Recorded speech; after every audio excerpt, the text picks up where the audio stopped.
Not even death can save you from the dark.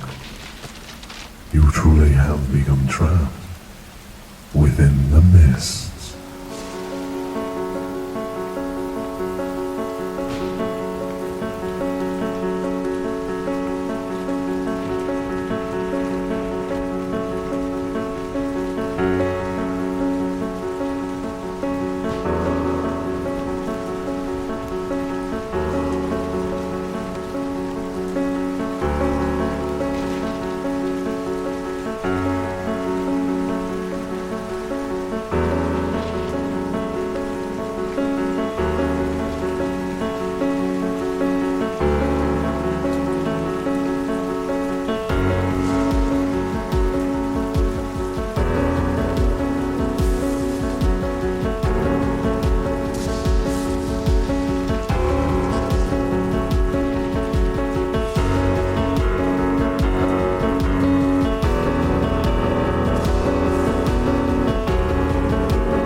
Okay.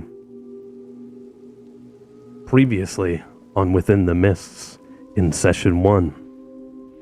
Following the battle on the hilltop grave, the party, ushered by the white bear who has seemingly been guiding their way through the ancient old growth, was led to what appeared to be a recently occupied campsite near a derelict shrine. Raziel and Erebus the Shadow Mastiff slowly and cautiously approached a small campfire still burning, with gear laid nearby beneath a pitched tent. Meanwhile, who the fuck is whistling? Meanwhile, after a brief look inside of the shrine, some of the party began to examine a large tree that had taken root and wrapped itself around a statue nestled within the stone walls of the shrine. Following a quick and bristly conversation between Twig and the tree, all attentions were turned to the stranger, who had revealed herself by the fireside. Introducing herself from behind a poised crossbow aimed at Raziel, Esme made herself and her intentions known, though the conversation was cut short, as a terrible scream cut through the woods, followed by the crashing of trees and branches snapping. Emerging from the tree line were 3 hulking trolls, their bellies bulging with the glowing lights of the souls who called this ancient growth their limbo between life and death. This old growth, a final refuge from the dark things that seek to consume life after death within Barovia. Yet still there are things that prey upon them even here. The monsters, turning their focus from their hunt for souls, had decided warm living flesh is just as appetizing as their usual fare. We find our party now desperately fighting for their lives, body and soul, alongside the stranger who calls herself Esme. And that's where we last left off, was our group of adventurers battling these grotesque, belly-swollen trolls. And the last we left off, the one with the bladed arm had the limb severed at its elbow joint. I was going to say knee joint, but that doesn't make sense. At the elbow joint, and now the blade writhes on its own off to the side, seared off by the holy radiant light of Calliope's sunblade. The rest of you still battle the trolls who have broken away from the mesmerizing spell cast by Sunny, who had coalesced a pattern of lights made from will-o-wisps above the shrine, sort of distracting the 3 trolls as they focused on those lights briefly before the living flesh that was to be their meal began to wield weapons and make them glow with a holy light or an infernal dark shroud that wraps Raziel's blade as he invoked the Raven Queen's talons, a new set of feathered mithril chain that runs up his, I believe, his left arm, or is it on your right arm? I think that's up to you. Right. It's up his right arm. So, the party finds themselves embattled. And last we left off was the top of the turn order with the Holy Platinum Paladin Richard. So, Richard, we're going to start with you. It's going to be your turn in combat, and let me switch over to some combat music.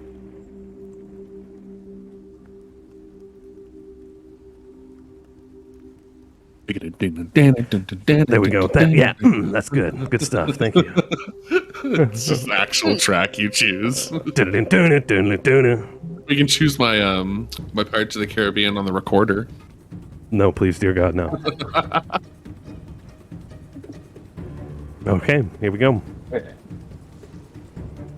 So, between the two trolls, Richard needs to make a decision. And so he does what he does best, and he turns to his companions and he buffers them with Bless. And he chooses 4 of them because he's using level, second level Bless. And he chooses to bless himself, Talandra, Who you blessing, Richard? yes, himself, Raziel, Talandra, who else is within reach?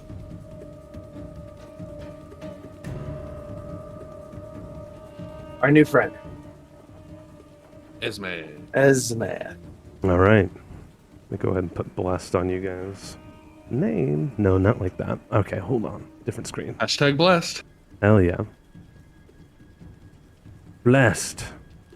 And when you're blessed, I forget what happens. You get a it's a not D4 added to your rolls. Yes. Okay. Yes. Yes. To your For attack rolls or your attacks- saving throws? Or both? Attacks and saving throws. and saving or. throws. And or. Okay. And Richard, your weapon is already sacred. It's a sacred weapon, so I forget what that does as well. Like adds to your attack. Oh, we switched back to the other music. Hold on. See. All right, I there we go. channel divinity, and it is a sacred weapon, and it adds 2 to my attack rolls. Ooh, very nice. So you're all buffed up now. Okay, sounds Yes, good. I have a +6 now to attacks. Plus on top of your normal. Blessed, sacred, Yes. and Esme over here, also blessed, but it's not showing up on the tooltip. But she's definitely blessed too. Okay, there we go. Definitely blessed. She's definitely blessed. You felt her presence within the bushes, reached out, and blessed her. Favored by the Lord. Oh, All right. And that's your action, correct? that would be my action. I'm not going to move lest I incur the wrath of a troll. All right. Well, we'll have to find out when it's their turn. But if that's the end of your turn, that would bring us to Sunny. Sunny is over here. Hello, sir. Right. Is sorry, my real mic quick. working here? My headset? Yes. Nice. Real quick, are they still affected by the mesmerizing lights? I don't remember. The hypnotic pattern. last of them broke.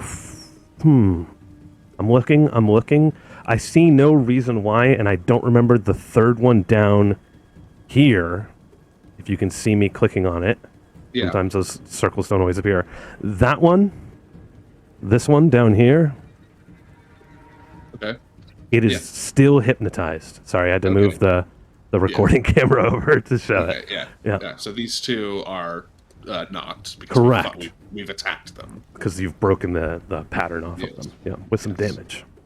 Got it. Okay. Great. Sunny, your turn. All right.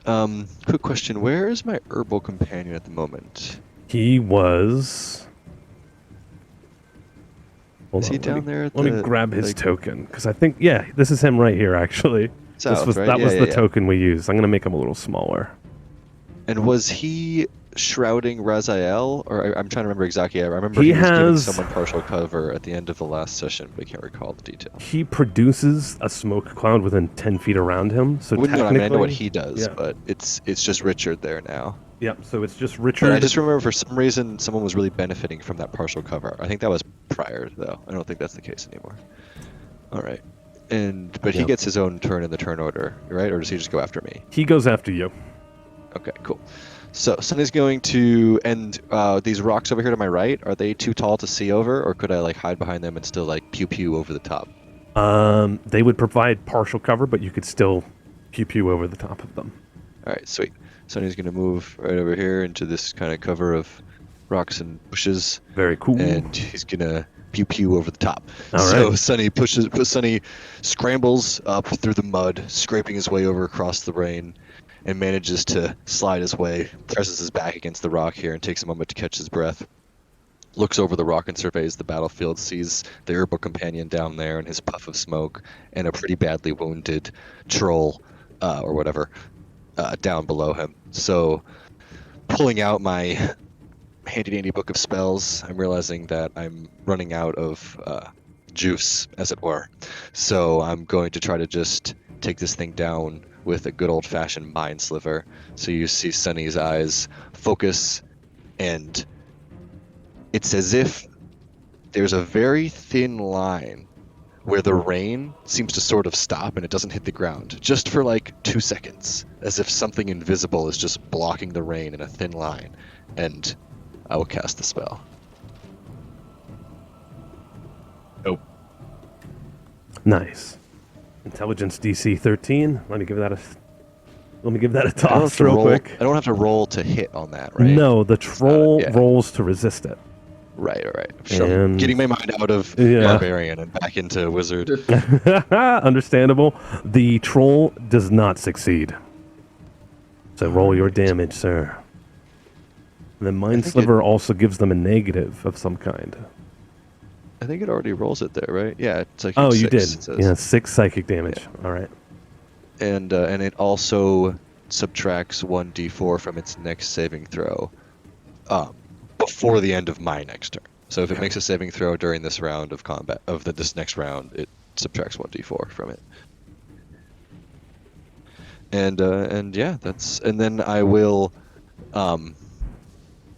let's see, Herbal Companion is going to move. Do I have control of that token or no? I do not. Let me give you control. Controlled by Dungeon Master as well as Sunny. Save. There you go. You should be able to move him now. I will move him right over here to provide some cover for Esme and Calliope. All right. Almost like running through the underbrush and like through the thick bushes, Esme and Talandra, you just see this like smoke cloud bellowing little herbal man run through the bottoms of the bushes and just begin to obscure the area around you as it produces a thick cloud of smoke. And that will end Sunny's turn. All right. That brings us to the soul-eating troll before you, Raziel, who was just, I believe, busy beating the shit out of you, or at least trying to, as it uses both of its claws to rake down towards you in a series of attacks. The first one is a 20. Swings at you with a 20, sir, which I believe beats your AC. Okay, so the damage is going to be 10 slashing as those grisly will-o-wisp grasping claws instead rake through your flesh. You receive 10 slashing, but that's to be followed by a second drop of claw at a 25. And you receive 11 slashing from this one, so 21 slashing altogether.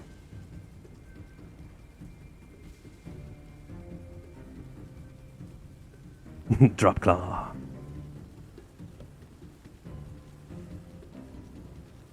All right. All right. So the claws land, but that's followed by that lower jaw where the flesh is still like stitching itself back together, but you can see where like the blast of energy had ripped through its flesh and just left that bottom jaw as just like this scorched bone, and it goes to just bite down on you. Oh my god. What is wrong with my Sounds dice? I got a 25 to bite. Nice. Oh, yeah. DM's rolling hot tonight, Oh folks. my god. Uh-oh. And that's 7 piercing from the bite as Raziel is torn asunder by huge raking troll claws, and then teeth sink down into you. But Raziel, as those teeth sink into you, you watch as your body begins to glow from the source of light inside of the throat of the troll, as the grave light deep inside its belly begins to draw on your very soul. I'm going to need you to roll a wisdom save. As you can feel your soul being drawn into the belly of the troll.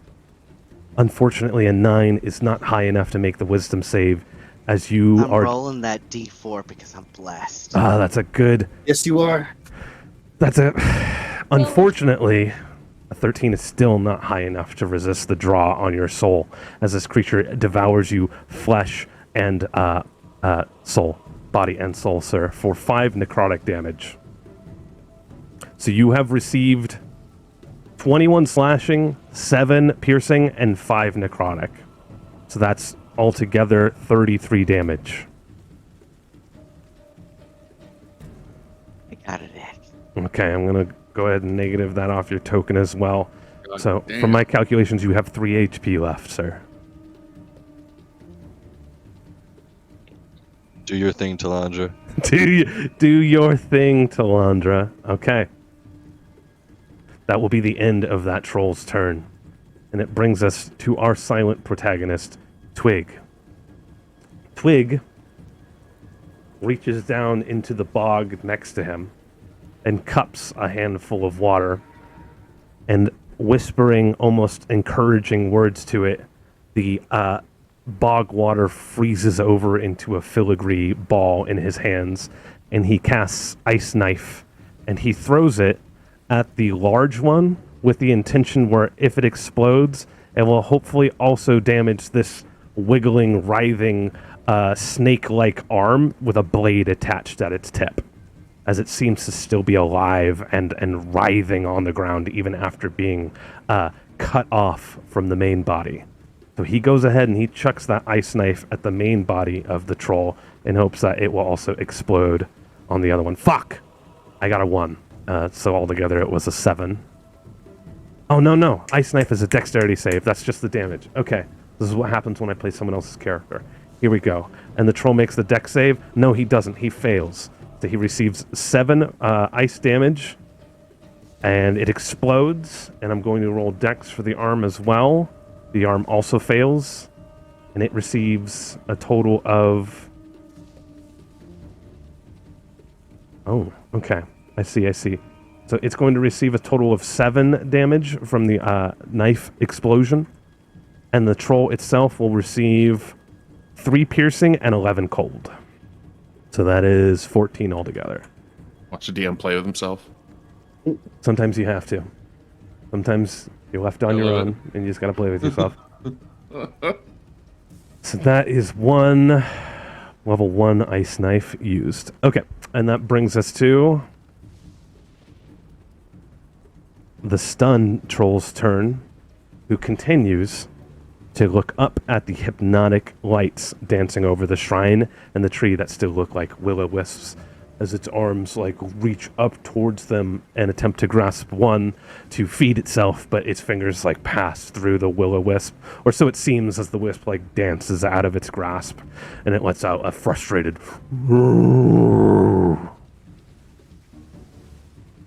But that brings us to the other troll, who, looking at Calliope, or sorry, not Calliope, no, yes, Calliope and Esme, you watch Esme and Calliope as the chains on its back begin to rattle. And the blades that were a moment ago dragging through the soil behind it begin to lift themselves up and over the body of the troll until the chains themselves start to grow taut. And there's a moment of tension before, like a storm, all the blades lurch forward towards you in a cone of slashing. And I need you to make a dexterity saving throw in an attempt to get out of the way of these chained blades that, like poltergeists, have lifted themselves up and launched themselves towards you. Question: is this she's stealthed and hidden right now? Is that doesn't matter because they're gonna hit at her regardless? Correct. So if he was trying to aim at her, he'd be at a disadvantage, but because it's just an AoE attack, and he sort of knows someone is in the bushes, he is just lurching chained blades in all directions.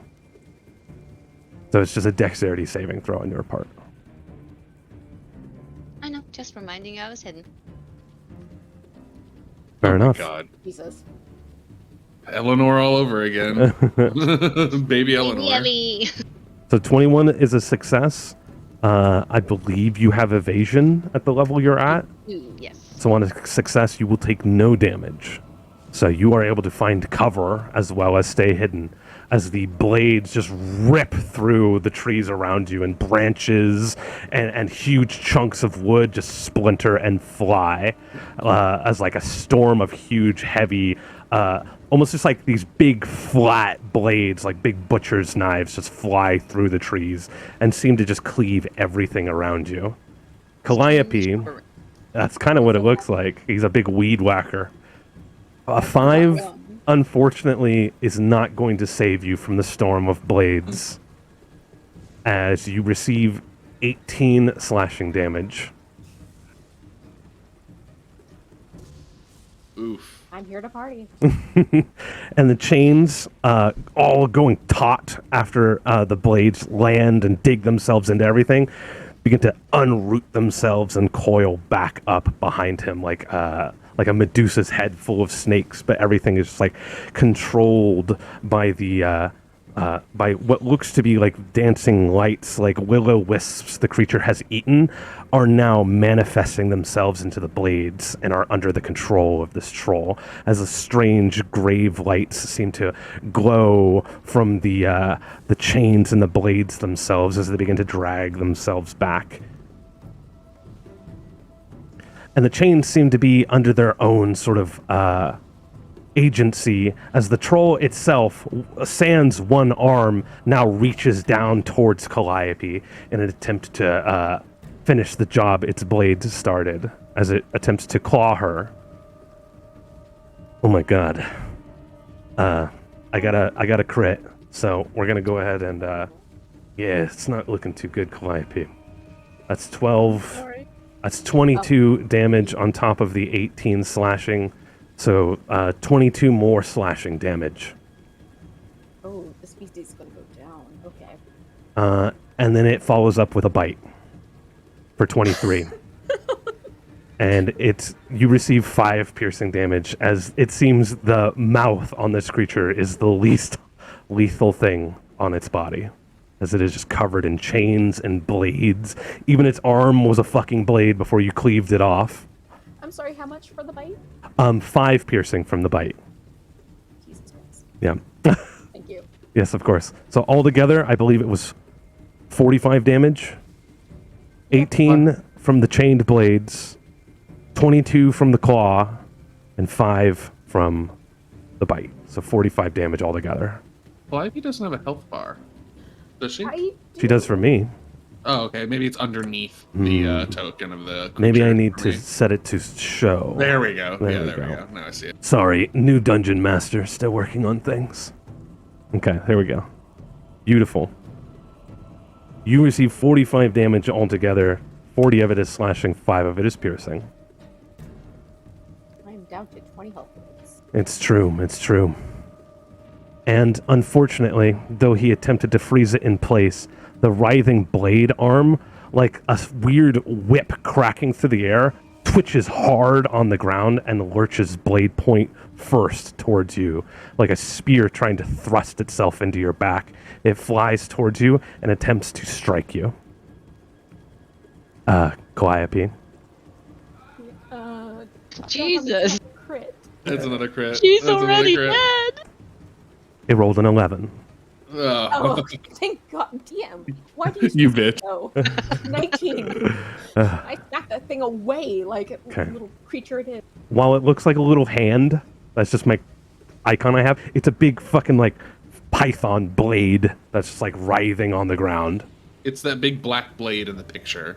I see it, but Yeah, I kick it yeah. with my boot, just like, you wait. Yeah. Okay, so finally, finally it's the end of those people's turn, and it brings us to Talandra. Thank goodness. Oh boy. oh boy. DM's hot tonight, folks. Okay. Vengeance. I kind of see that Richard has this current one engaged, and the one behind him is otherwise occupied. So just scanning the field and then immediately noticing Raziel being injured. I mean, I assume he's dripping blood. He's pretty wounded.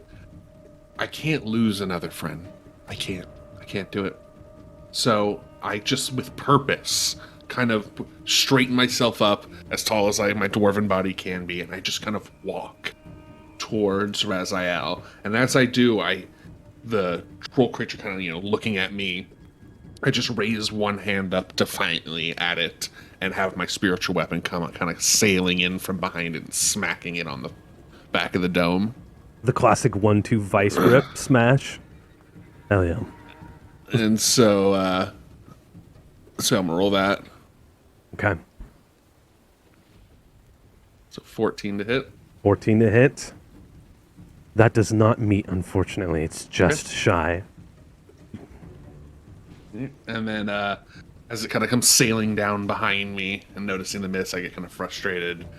And I just place one of my armored hands upon Raziel's kind of hip in his love handle area. And I will cast... I mean, not saying Raziel's love handles. He's cut as fuck. I love that little bit of judgment right there. You getting chunk, boy. On his love handles. Yeah, so I'll cast Cure Wounds at level 3. Oh, okay. Let's see what you get. This is what I do. Let's see what you get, baby. Ooh, let's wow. go. Baby. Oh my god. That's what I do, Life Cleric. Holy fuck. What a beautiful roll. 31 HP back. I'm going to go ahead and add that to your character real quick. There you go. Oh. 8 and an 8 and a 6. Yo, Jeff. You know that moment? Motherfucking Catwoman is being hurt. In Catwoman? And he fucking... He's talking about in the new Batman. And he fucking stabbed himself, but it's you stabbed me Bad with like thumbs shit, up. like... Yeah, and he's like, he stabs himself with crazy juice, and he goes into like super mode. Yes, I seriously, I just channel that that desire, all that kind of pain that I saw from Isla being hit.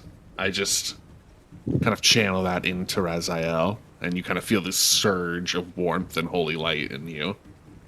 And that's it on my turn. Okay. That was a pretty good turn, buddy. And that brings us to the stranger, Esme, who miraculously, or through pure fucking skill and talent, dodged every last blade that just flew through the underbrush.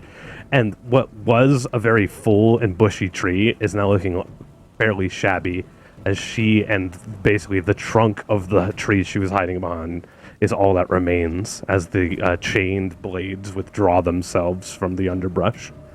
And it is your turn, and you are obscured by a smoke cloud as well. Perfect. From her sort of stealthy stance and sort of on her haunches, primed, ready to pounce, very feline-like and panting, having had to dodge this fucking weed whacker.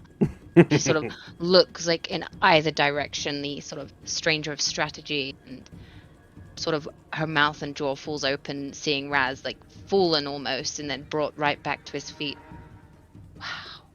And then she looks back over to Calliope and sort of assesses that situation. So sort of nodding to herself, she's going to, from her hidden stealthy place, make a lunge for the weed whacker with her rapier.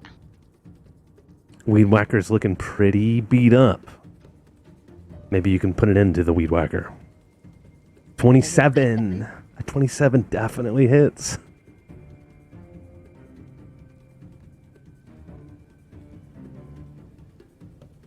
All right.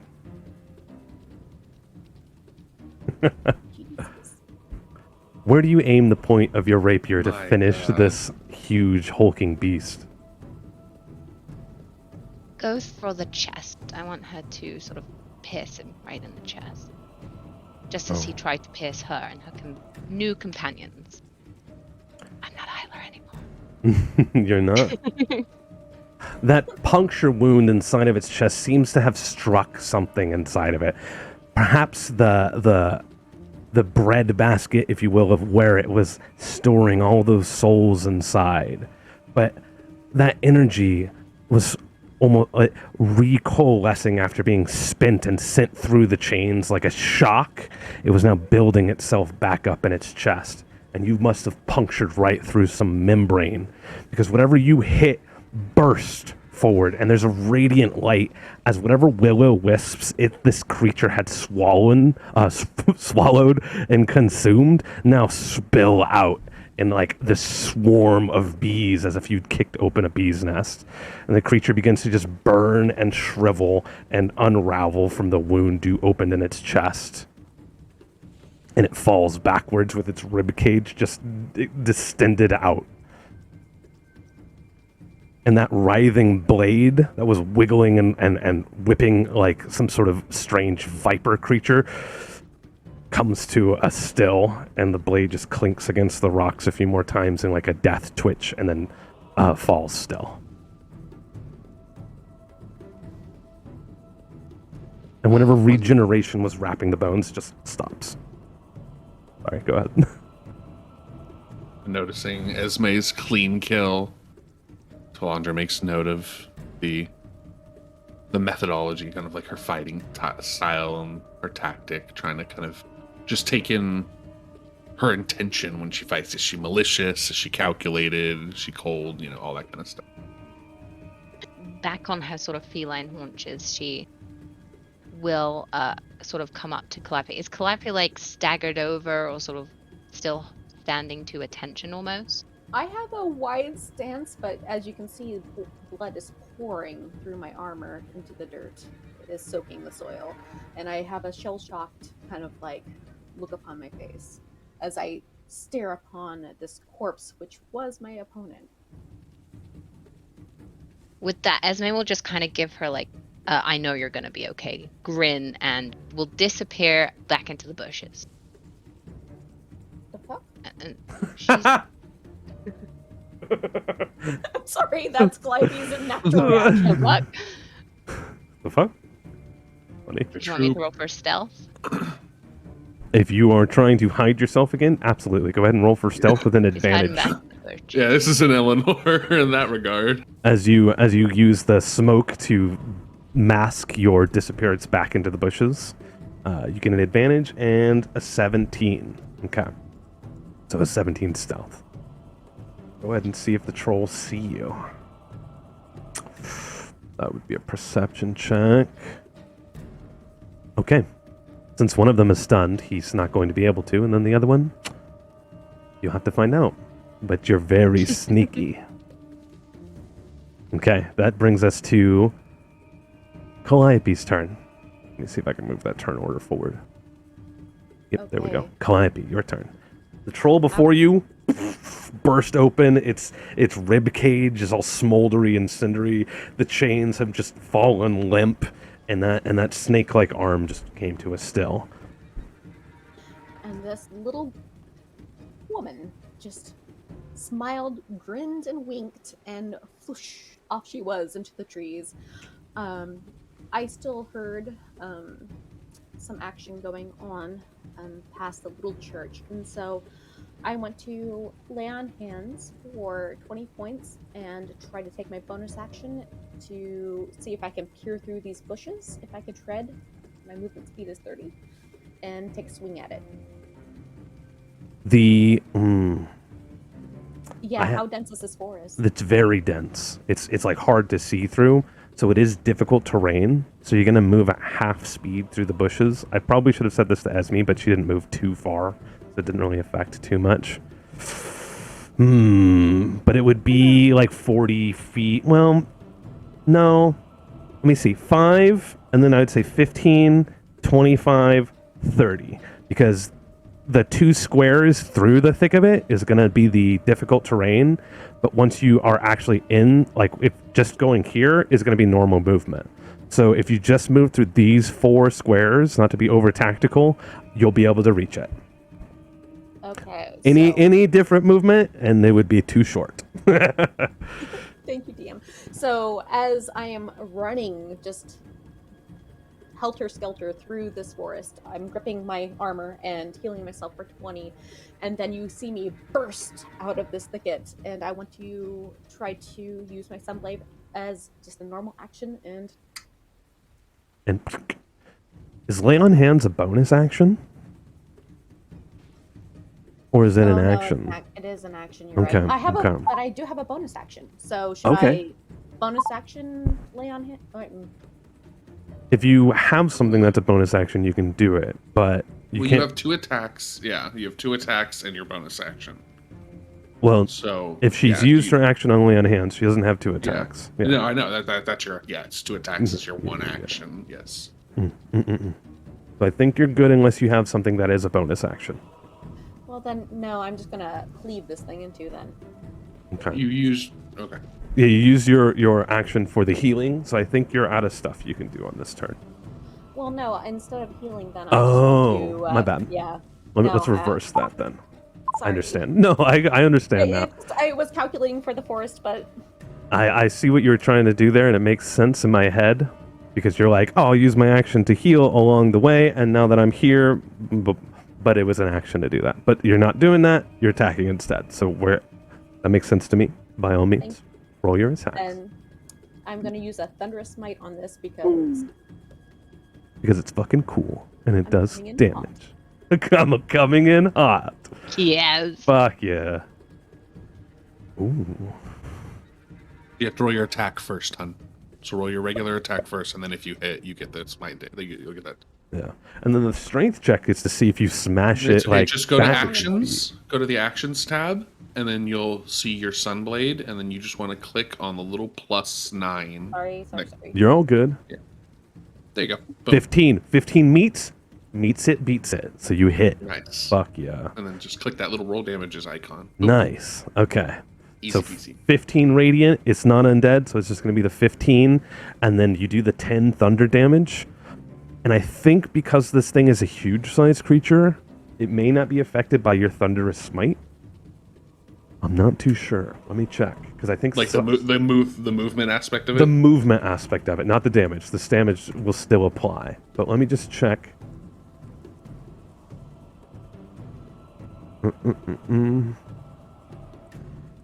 Unless succeed, I don't see anything that says size. Yep. So I don't see anything that says roll size. Roll that save. So I'm gonna go ahead and roll it because I don't see anything that says I shouldn't. It might change in the future. This thing is also very strong, so it succeeded. So unfortunately, it takes that lightning damage. And ooh, wait, how much damage did you do? 25? Ooh. Yeah, 25. Ooh. You just see this paladin come out helter-skelter and just...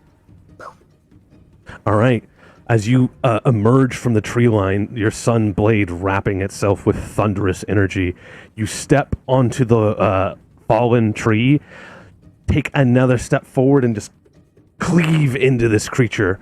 And through the thunder and the radiant light that just smites it, the creature just falls backwards. Just this gaping, burning wound still running with its thunderous energy. If it was still alive, you're pretty sure it would be staggered back and prone, but instead it just falls backwards. Its gut split open, and you see as those will-o-wisps spill out and start to dance upwards into what was just hypnotic pattern wisps, but they sort of join in and begin to like merge with it as if it's a swarm they too are a part of.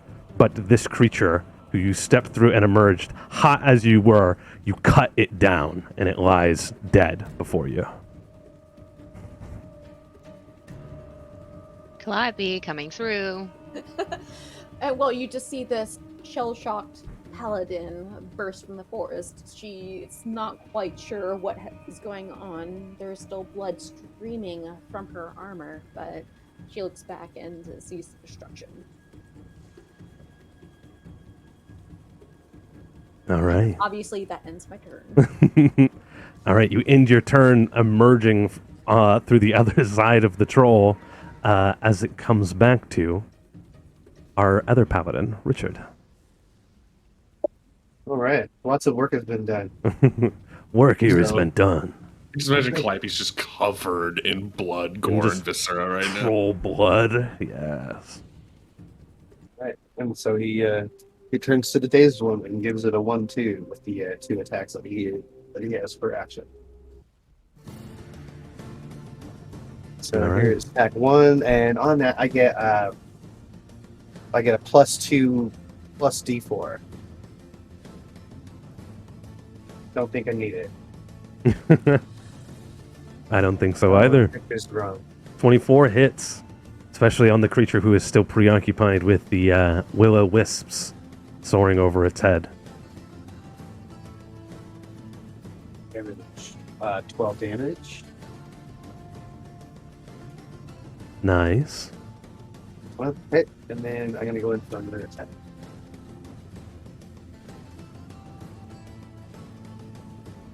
So that'd be 22 plus a D4. If it's necessary. 20 hits. Right. So All I right. go in for 2 slashes for 24 damage. Nice.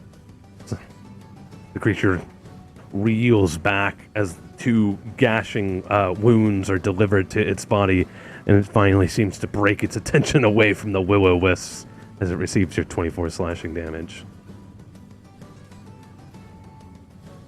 And I stand my ground. All right. Sunny, Florida, baby. there you are behind the rock. It's your turn, buddy.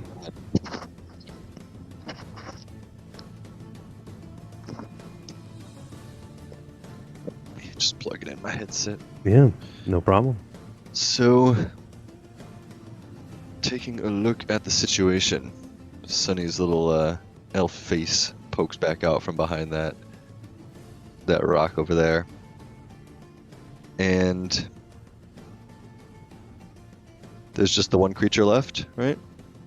As far as you can see, the other 2 have fallen. You heard a terrible crash from the other side of these woods.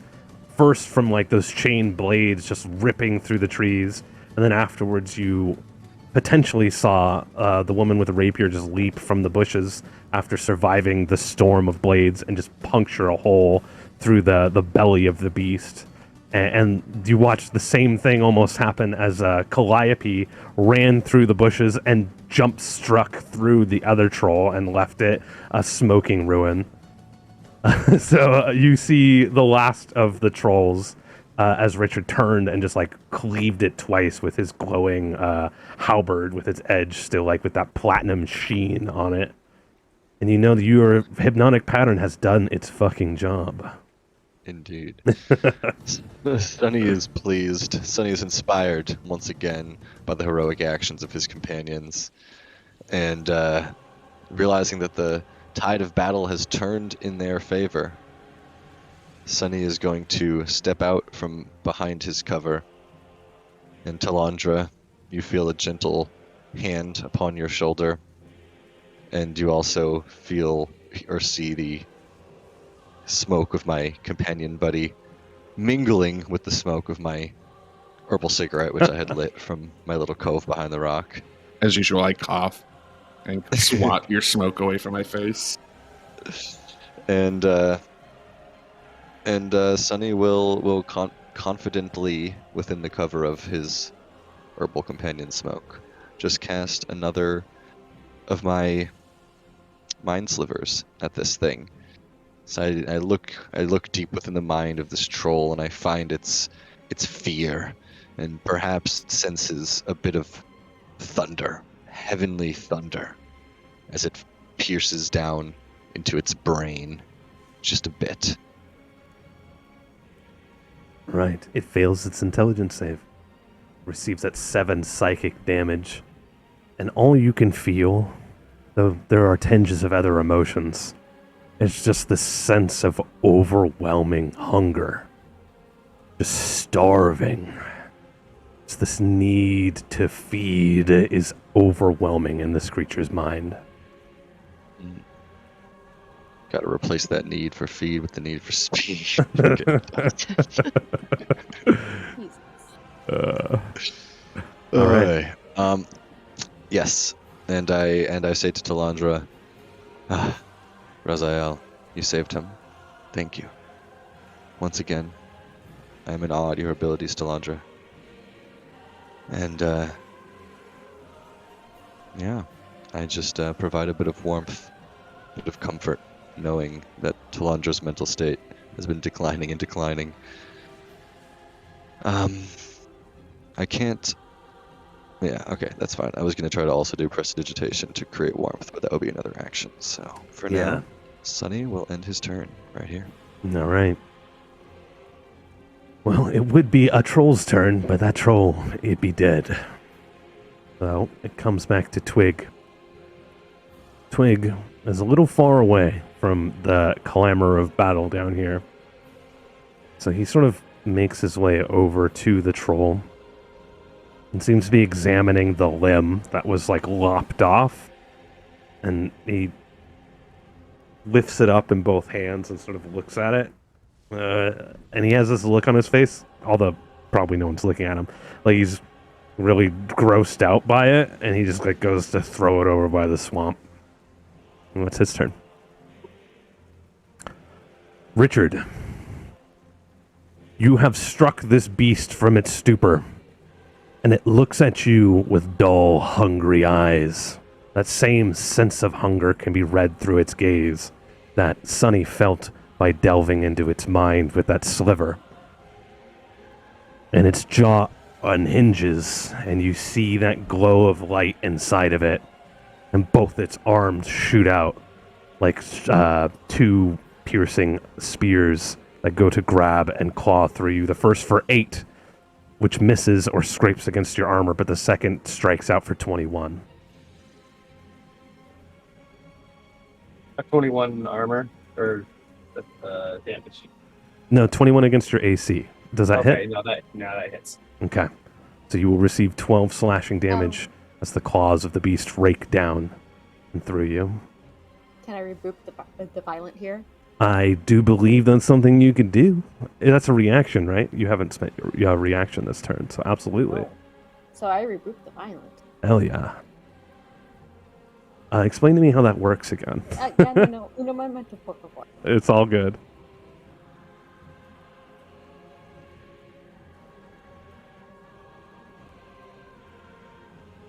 You can use your channel divinity to rebuke those who use violence. Immediately after an attacker within 30 feet of you deals damage with an attack against a creature other than you, you can use your reaction to force the attacker to make a wisdom saving throw. On a failed save, the attacker takes radiant damage equal to the damage it just dealt. On a successful save, it takes half as much damage. That's fucking awesome. My horse master. Words. What's that? Nothing. Okay. Richard, my horse God, that was so master, my sullen. So sullen. What? Nothing. Oh. So God, it sounds like someone just like told him we can't have candy. I didn't hear him. What is the wisdom save they need to make? Is that your spell save DC? Yes, it is. Okay. Which is so go to your spells, and then it's at the very top. Your save DC will be on the right. It is. It's 13. It is 13. Nice. We arrived at the same number. That is good. All right. This creature's going to make a wisdom saving throw to see if it receives half of the radiant damage it just dealt. It does not succeed. It will receive as it strikes down and claws through Richard. Calliope raises a gauntleted hand, and the bindings, those red bindings that wrap the hands on her tabard, you can see coalesce around the arm of the beast that struck her companion, and they bind into its flesh, and you can see coiled around its arm, it just sears into it as it receives 12 radiant damage. Punishment for the suffering it attempted to cause your companion.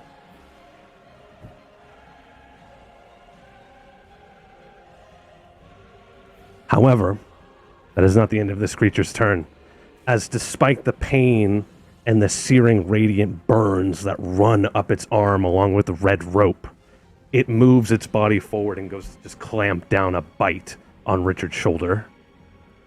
And it makes an attack for 20. That hits. All right. It crunches down on your shoulder for 8 piercing damage. For 8? For 8. All right.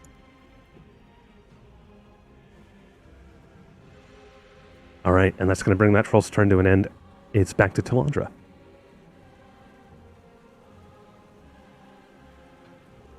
All right, so again, my friends have become so strong in this time, watching them just take these hits so resiliently and come through, and that's even shown more by how sorry, Sonny's smoke companion.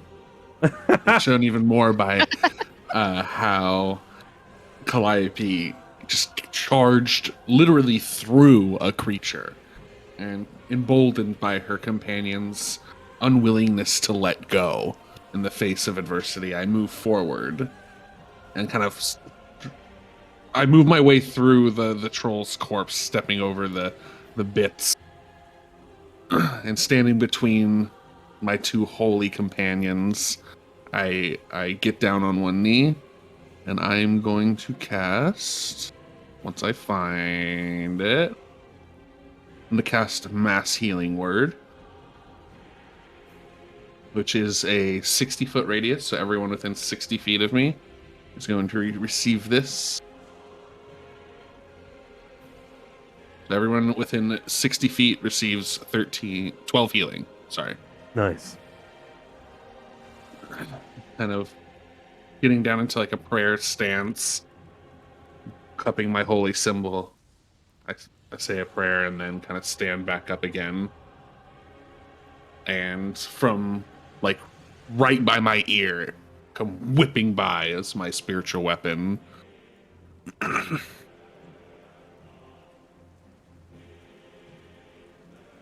Actually, Mass Healing Word is a bonus action. I did not realize that. Never mind. Then instead of that, I'm going to raise one hand and cast Toll of the Dead on this troll-like creature. Mass Healing Word is a bonus action? Yeah. What the fuck? Yeah, it is. Okay. So I was like, oh yeah. So then I'll cast Toll of the Dead. Okay, which is a cantrip, so you can still Which cast is a cantrip. It. Yep. Okay. And oh yeah, because Sacred Weapon would also be a bonus action, huh? Exactly. Okay, that makes sense. Which I could have used an action to use Sacred Weapon. True. But I didn't want to. True. Because this is potentially more damage. Yeah. And so since it's already damage, it needs to roll a DC 15 Wisdom save. Okay, here it comes. And this thing has been mind slivered, so it's doing so at negative something. Ooh, what's the negative? Skylar, do you know that?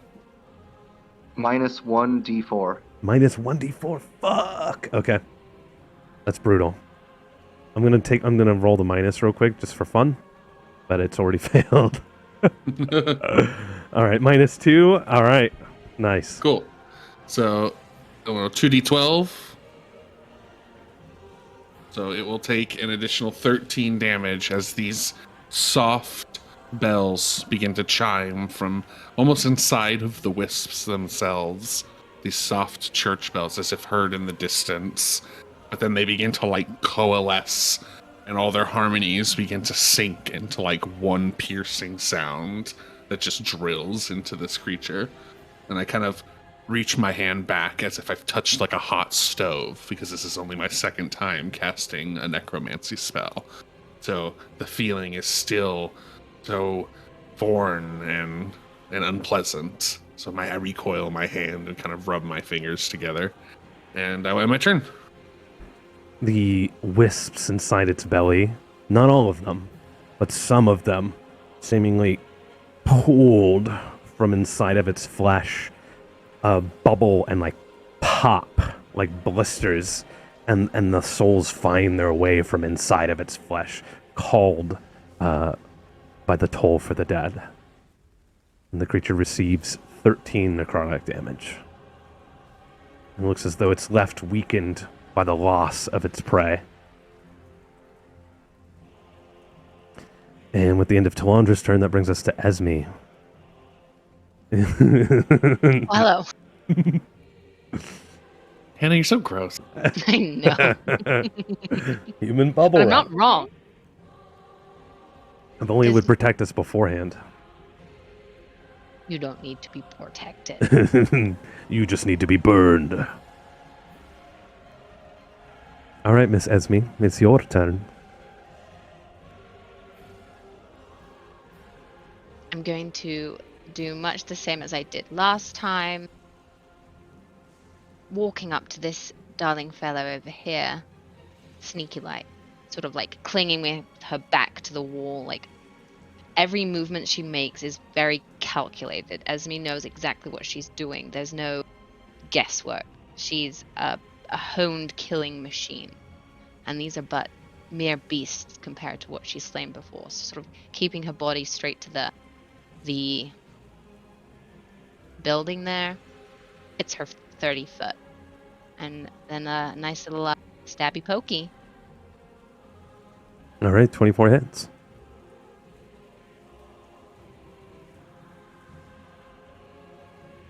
So from her place where she was before, did she climb onto the roof of the shrine, or did she just like work around the edge of it? If she can climb, she can climb. Yes, please. Yeah. Do you want me Okay. to roll acrobatic? No, she just used probably like a couple extra squares to get onto the roof, but it's where she was. That's totally fine. I just wanted to, in my head, picture what Esme was doing. So if she climbed onto the roof, that's totally fine. Made her way across the tiles carefully and calculated, avoiding anything, that would make her slip. And now that she's on the edge, she sort of is like head height with the troll. Like head and shoulders. Skewer him in the eye, please. All right. She plunges Well, yeah. the tip of her rapier right into his eye, dealing 17 piercing damage. Is sneak attack apply? I know I hate to be a butthole. No, that's a good question, because she's a special type of rogue, I thought. She's a swashbuckler. Yeah. And she doesn't need advantage on the attack roll. Oh, okay, cool. The target's within. Got it. And if I don't have a disadvantage, it's basically like a given. You always get your sneak attack. Unless she's like surrounded or something like that. Or Yeah, like, basically, yeah. yeah. Cool. Okay. So 17 on the first hit. Do you go for a second one? Why can I attack twice? Are you not able to attack twice as a level 7 rogue? I don't believe so. I don't think rogues get their second attack at level until later. Or Okay. if they Yeah. do get one. Okay. I'm the dungeon master, so I'm not playing the class, so I couldn't say. Yeah, But- No, I Esme don't only believe has so. one attack per action right now. But I will trust the player on that one. Does she have any movement left? And are there any holes in this sort of roof? There is a big hole behind her, about 10 feet, where she can drop down alongside that tree. The tree who was like, I'm big and I grew through the roof last time. Yeah, it's still Yeah. there. And Perfect. it has punched a big hole through the tile roof. It's a big tree. If you want to use the last of your movement to step away and slip down, you'll still have to use a bonus action to disengage, but I think she can do that. Yep, she does have the ability to do that cunning action. So if I can use the disengage from her cunning action and use the last of her movement to drop down and be below, that would be delightful. Thank you, DM. You are welcome. You may do that. So, Consider it did. hole punched him right in the face, pulled your sword out, disengaged back, and then just dropped down into the building.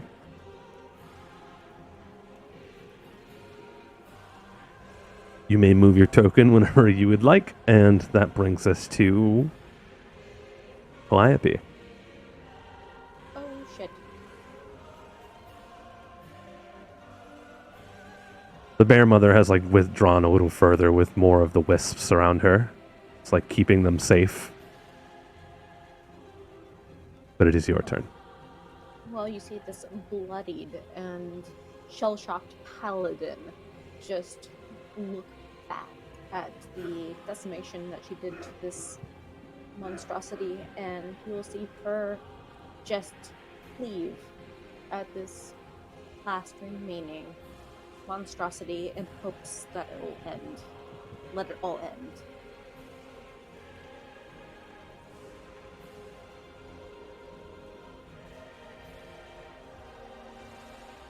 Un momento, por favor. No problem.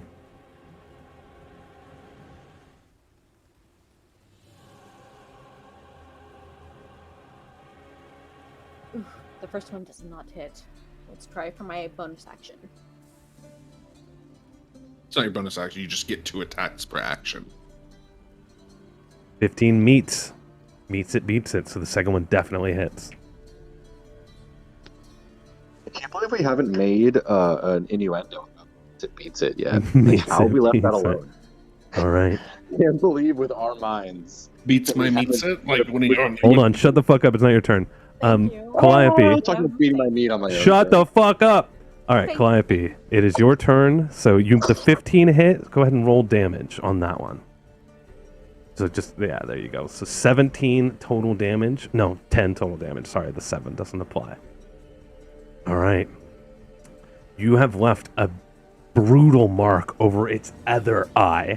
A radiant slash that has just left this creature blinded as it howls in pain and covers its face with both its clawed hands. Just like tearing at its own flesh, just trying to get at that fucking radiant pain in its own face. Well, I have a bonus action. If it's not going to go down, I'm going to take a silver sword and beat it. The bonus action doesn't equal attack unless you have like a spell-like ability or something you could do as a bonus action. Unfortunately, like if you wanted to retroactively apply a smite to that, you could use a smite as a bonus action. You know what I mean? Like if you have a thunderous smite or like another one of those, that would have been a bonus action to apply to the attack. Oh, I didn't know that. Yeah. Then... Because I know your intention is to kill this fucking thing, so I'm sure you would have used anything at your disposal to do so.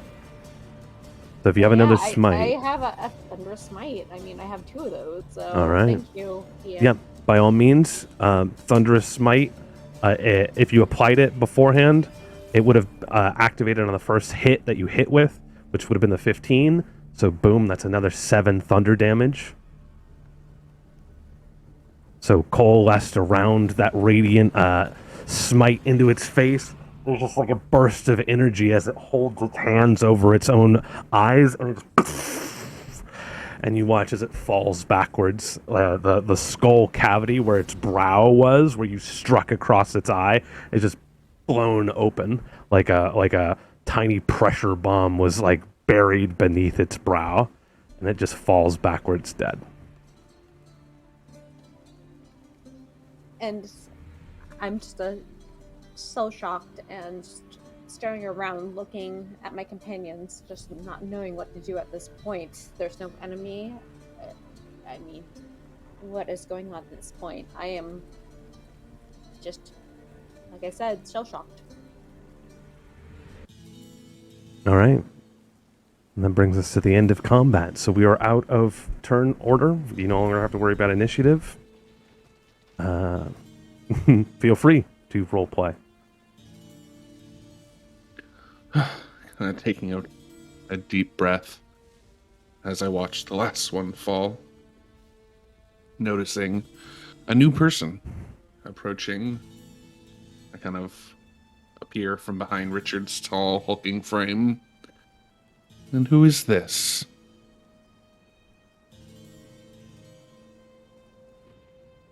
Esme sort of strides out of the broken building. Kind of recognizing you from earlier. Oh, goodness. Thought I had another new friend on our hands. You didn't think I would leave you to deal with these alone, do you? I honestly didn't know what you would do. I thought you might just disappeared, and we hadn't picked up yet another. And I kind of look you up and down. Stray. Kind of glancing over, maybe shooting a sideways glance at the dog. And She he sort of just- hisses in response. Even strays can be useful, dear. And like that, as she kind of purrs that final R. Well, that being said, is anyone critically wounded? Richard, Calliope, do you need a moment? I could heal you if necessary. And you hear a sloshing, trodden armor come towards you from behind Lundra as Calliope heavily puts a hand on your shoulder, saying, I might need some help, but also I need to retrieve my javelins. Well, go ahead and do so, and then if we can take but 10 minutes, I can do a small prayer circle and restore a little bit of your vitality. I will need much longer than 10 minutes before I am useful again if we are to encounter any more of those type of creatures, but our new friend seems quite capable. Maybe a hero. Perhaps like some of us. I'm still in Shook's voice. I can't get out of it. Yeah, it takes Sunny will time. be back in no time. No time at all. At the mention of prayer circle, Esme like rolls her eyes and scoffs and strides very confidently over to the troll and would like to use her monster hunter ways to sort of investigate and know more of them, their origin, why they were eating the cute little glow wisp. the cute little glow wisps. Sure. Let's see. I guess what would be a good knowledge roll? Insight or nature or investigation. I feel like I could also probably back her up on this roll since I have similar types of expertise. Okay. Yeah, I'm just trying to use her backstory of like So let me Monster Hunter. let me role play that out for a second. So Sunny comes up behind you or whatever, no, maybe from the front, whatever. And as well, hello there. You seem very capable, and well, I sometimes I'm capable, but we need more people like you. Tilandra, my companion you've just met, she's wonderful, but you must understand this place is far from her home and far from anything we know. Don't take her sharp words too seriously, but sharpness is a positive in a place like this. A blade must be sharp. It's no wonder your Agreed. edges are so quick to cut. You've seen much. I know of you, wizard. And she sort of lets that grin curl again. And she sort of beckons down at the beast. What do you make of this, if anything? well, we had a companion who was with us, who was very wise for a time, and she is no longer. However, you yourself seem to have wonderful knowledge of this land. Perhaps we can investigate together, because I too have much knowledge of things natural. Not of this land per se, perhaps, but let us take a look. Okay. So, Esme, I'm gonna have you roll an investigation with advantage. Oh, sweet. The 26. advantage comes from the help. 26. Holy fuck. Okay. Trolls, where you come from, are rare, but you have heard of them from your time as a monster hunter outside of this realm. Trolls, they have this habit of changing depending on their diet and their environment. These trolls seem to have adapted to eating souls as a form of sustenance. And so from the looks of them, they've almost taken on ghoulish features. Their skin has turned pale and putrid in places, thin against the knot muscles beneath. Some of the bones are protruding from the skin, and their mouths, while they hang open now, held a strange glow to them that you have seen. You've seen in places where only specters and ghosts usually reside. It was a strange, undead grave light that is embodied usually in things that hold souls or spectral beings. You're fairly certain these trolls, their bodies have changed and mutated in such a way where they can eat, devour, and then hold the souls of the dead inside of their body as a way of sustaining themselves. So Esme sort of regales all of this to Sunny, but it's colder, it's clinical. She's slicing away bits of flesh and pointing out how these trolls differ from ones from lands that they may know. That the undeath has twisted them, that the souls are their energy source. And she muses it aloud with curiosity, but there's a distinct air of not just confusion, not fear so much, just pure curiosity of what could twist something like this into a soul-eating death beast. And she's quite disconcerted by it. Seeing this, I speak up. Wow, your wisdom certainly precedes you. And your desire to get in there and find out, discover, it reminds me of someone I haven't spoken to in a long time. Other than in glimpses, dreams. Story for another time, perhaps, but I admire your curiosity, and I share it. But if you look closely, you can see that I'm hiding a bit of a disgusted look on my face as you dissect this horrendous monstrosity. Consuming souls. I've seen nothing like this before, but the biology of it makes sense logically. I can't wrap my mind around it, though. And I turn my back, start sort of, pondering quietly to myself, but avoiding looking at it. She continues with her dissection, again, still speaking aloud. Curiosity is what's going to get us from this place. Not that I have to worry so much about that. But if I can guarantee helping you, each of you, find your ways from this place, perhaps I can persuade you to have me along. And that friend of yours that you lost, perhaps there are ways to find what remains of her, should you be willing to face what that could be. It seems your knowledge of this place is vast. You know how to get out of here? And are you saying we can bring someone back from the dead in this place? Death doesn't leave this place, wizard. Surely you've noticed that by now. Death here is a source of energy. And who feeds on it most? You know this. And she sort of lowers at him and almost daring him to turn around and give her the answer. And you would hear me muttering, I dare not whisper his name again. Not so soon.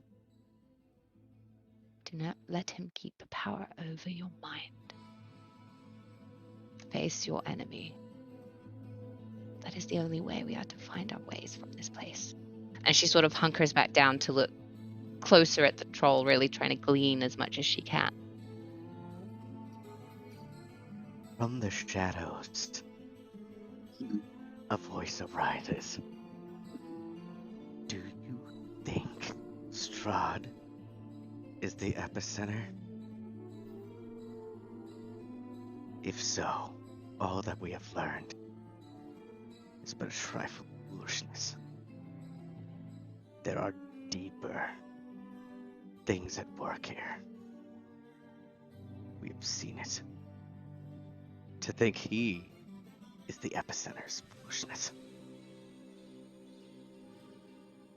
Is that you, boy, trying to call me foolish? You know better already. Foolish? No. That's why I still don't trust you. Though do I see the line we can make together. Sure. But As- trust is much deeper. Esme stands at that, and in quite a moment of knowing that this is quite pivotal to how she and Raziel move forward, she stands and with the tip of her rapier draws a line in the dirt between them, and then just sticks it in and holds her hand out. And for now, we do not trust.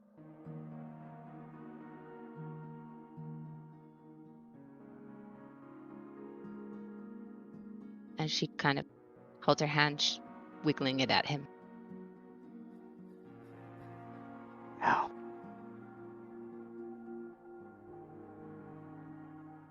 But give us more answers, if you know.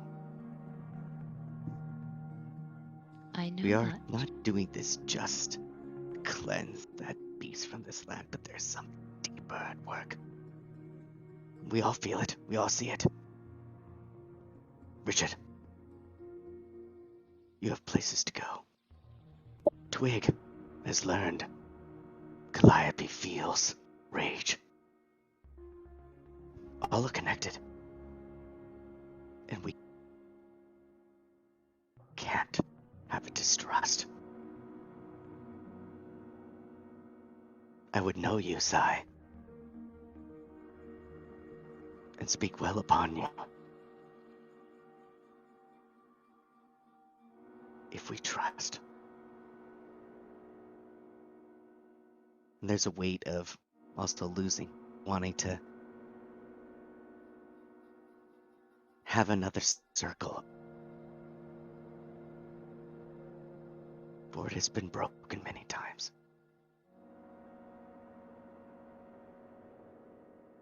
I didn't Cannot come. lose more. That's Speak not of loss, boy. I didn't come here to lose, and neither did you. And neither did I come here to trust. Fine, we shall not look upon one another's actions with that vein of distrust. But it is not my aim to earn it. But it is my aim to help you, assist you, as you will I, in your own endeavors. Keep the closest eyes you can on me if you wish. But I am not to try and harm you. Not is my goal. Question is why? Sunny speaks up again. Why us? Why are you here to help us? Do you need us? I'm not here to help you. I'm here to help myself. And you can help with that. It just so happens that our goals align in some places. So why not travel those lines together when my sword can act along yours? And when might our goals differ? When Strahd is gone from this land, at the end of this tale. And then we move on to the next chapter of our lives.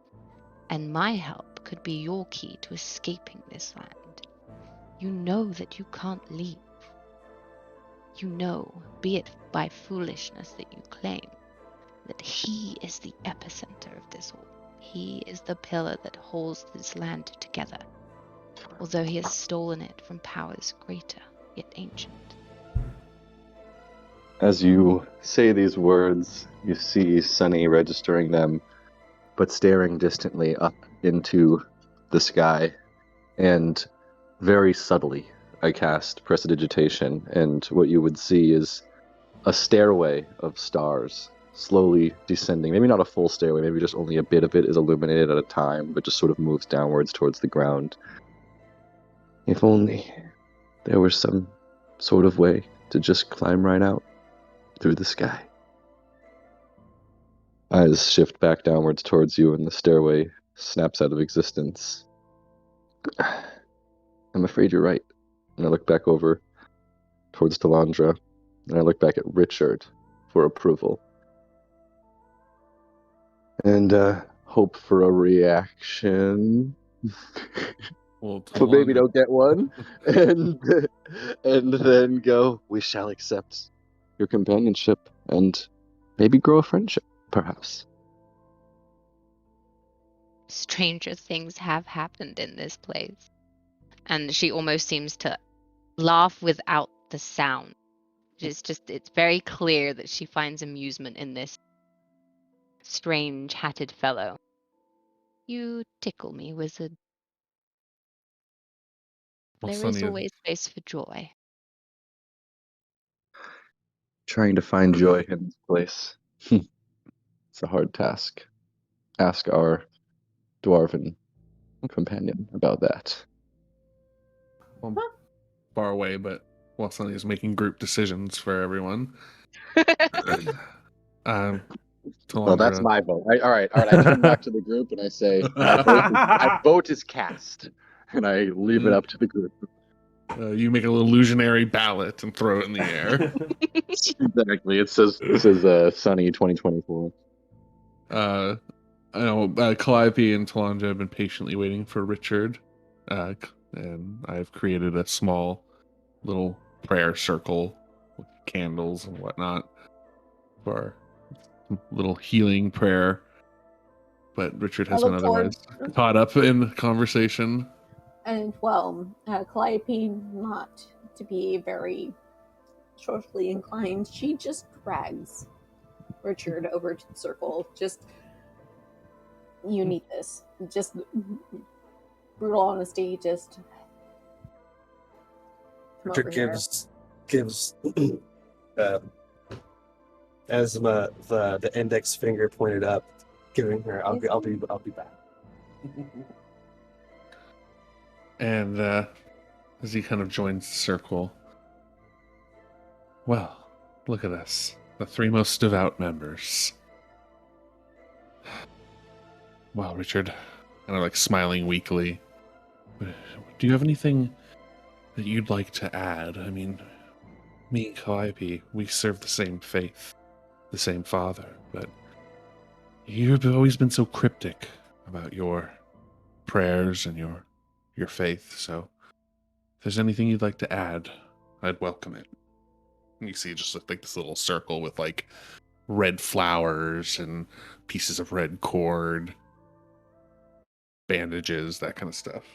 All little offerings. Just kind of shrugs at you. It's never been a thing of rituals for me. I've always just been interested in preserving life, and I've been given the opportunity to do so, and I relish it. There's nothing much more to that. Calliope shrugs as you can see her blood-kicked armor, and she wishes to bless another 8 health amongst her brethren, Talandra and Richard. After that, she slunts back. So kind of just taking the 10 minutes to begin the prayers with offerings, speaking, or at least trying to make connections with Ilmater, asking for his healing power and his power to relieve my friends of their wounds, but kind of underneath my breath, maybe in Dwarven, weaving it through my prayers, I apologize profusely to him for breaking my, not vow, but kind of unspoken pact I had against using necromancy. And I kind of weave that into the prayer, and I will cast Prayer of Healing at 2nd level. So, 10 minutes, you both receive 20 healing. On top of my 8. Yes. All right. For anyone who needs it. Am I able to subtly make a roll? Here's what I want to do. I want to try to figure out, without her knowing, what Talandra feels like inside when she feels the presence of Ilmater. You know, the way that Christians say that they feel God when they're in the church, that sort of tingling. You know what I mean? Like, is there a way for me to figure that out so I could emulate it within her? No. Is there a way for you to figure out So, how has, Talandra great- feels in the presence of her god so you can emulate it? You know, Okay. you might have Well, to talk to what I will Talandra do is about I will that. prestidigitate as Talandra is doing this necromantic ritual. I will prestidigitate a just tingling sensation, sort of ecstatic tingling sensation through her body, and perhaps it will remind her of the sensation that she has felt when in the calming presence of Ilmater, and might reassure her that it's okay, that she will be forgiven. That's my goal here. I don't know if it's even possible to do that with prestidigitation. I don't know, minor illusion maybe, but whatever. Either way. Have to kind of maybe like modify memory or something. I don't know. Are you so It's just a prestidigitation sensation. can I'm like not trying to warm convince you things? or anything. Just yeah. a tingling, warming sensation from the inside. That's it. Yeah, I guess you could do that with prestidigitation. You could warm her clothes. You could warm an object. I don't think you can reach inside of her and warm her soul with prestidigitation. But you could like I'm give pretty her. sure it says that in the. Give people warm, fuzzy feelings. I don't Yes. think you can make them feel like they're in the presence of the Holy Ghost. A But soul hug. Can we homebrew that? I guess Can that's we- a little Skylar can would we be the most homebrew that? No, we're not. No. Sonny would be the most popular like contractor for evangelists. He's just in there like making Right, I'm people just feel the behind Holy it. Spirit left But and right. because this prayer literally takes like 10 minutes, you could like be warming their clothes and making them feel comfortable while doing so with prestidigitation. And you could do so in a subtle way where it seems like you're not. Right. Yeah, Sonny just sort of looks like he's studying his book and having a smoke or whatever, and but you do feel a bit warmer, and the wetness on your clothes is not quite so damp, as you don't know if that's perhaps the healing from Talandra's light or something else influencing your perception. But you are happy with it nonetheless. I would, yeah. Thanks for telling me. Right, you're happy with it. You like it. I would otherwise not have known. Power game I mean, people's why emotions. your You're clothes are happy. like- It makes you happy and you like it. I'm happy. But yeah, okay. I finish up the ritual with these two. The Okay. holy ritual, not a necromantic, whatever you said. Sorry, I meant I don't know. Told the dead over there. I know, you're turning into a on to you. necromancer. during the holy ritual, you are reflecting upon your necromantic deed. One step before Lich right now. That's true. Practically got a dead. phylactery. It told the dead and then Lich. So while this is happening, Twig has produced that gem from his pocket. The green one that is holding the spirit of the tree inside of it. And he has gone to each of the will-o-wisps. And there's a look of uncertainty on his face, but because he's not really certain how to communicate with these souls. But he cups the gem in both hands, and he sort of holds it up to the wisp as if to like offer the wisp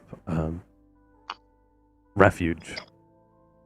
And as he does so, each wisp, and this is taking place during the 10-minute prayer, each wisp seems to take a moment and either enters the gem or floats around Twig's head before sort of like drifting back into the woods as if to say, thanks for the offer, but the soul wishes to remain within the woods. And so Twig goes and he offers refuge to each of the will-o-wisps and allows them to make a choice to either join the lady in the gym or continue to sort of exist in this refuge of the woods. And so he spends his time during the prayer doing that. And so many of the lights seem to flicker out as they enter into the gym, but many, just the same, go to return amongst the branches with the other will-o-wisps, seeming to be content in this life in the woods, dancing and guiding at least you lot through this old ancient growth.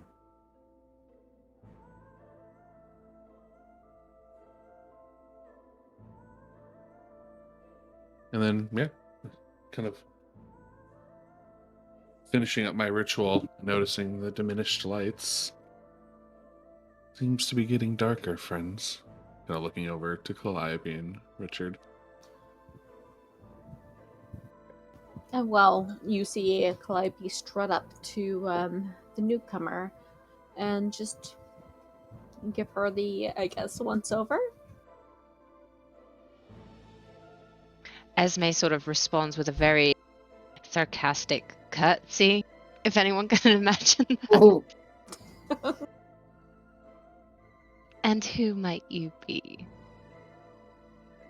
Oh, you were quite a lot bloodier before. I'm glad to see you all fixed up now. And that same grin that she had flashed to Calliope at the downing of the weed whacker appears on her face.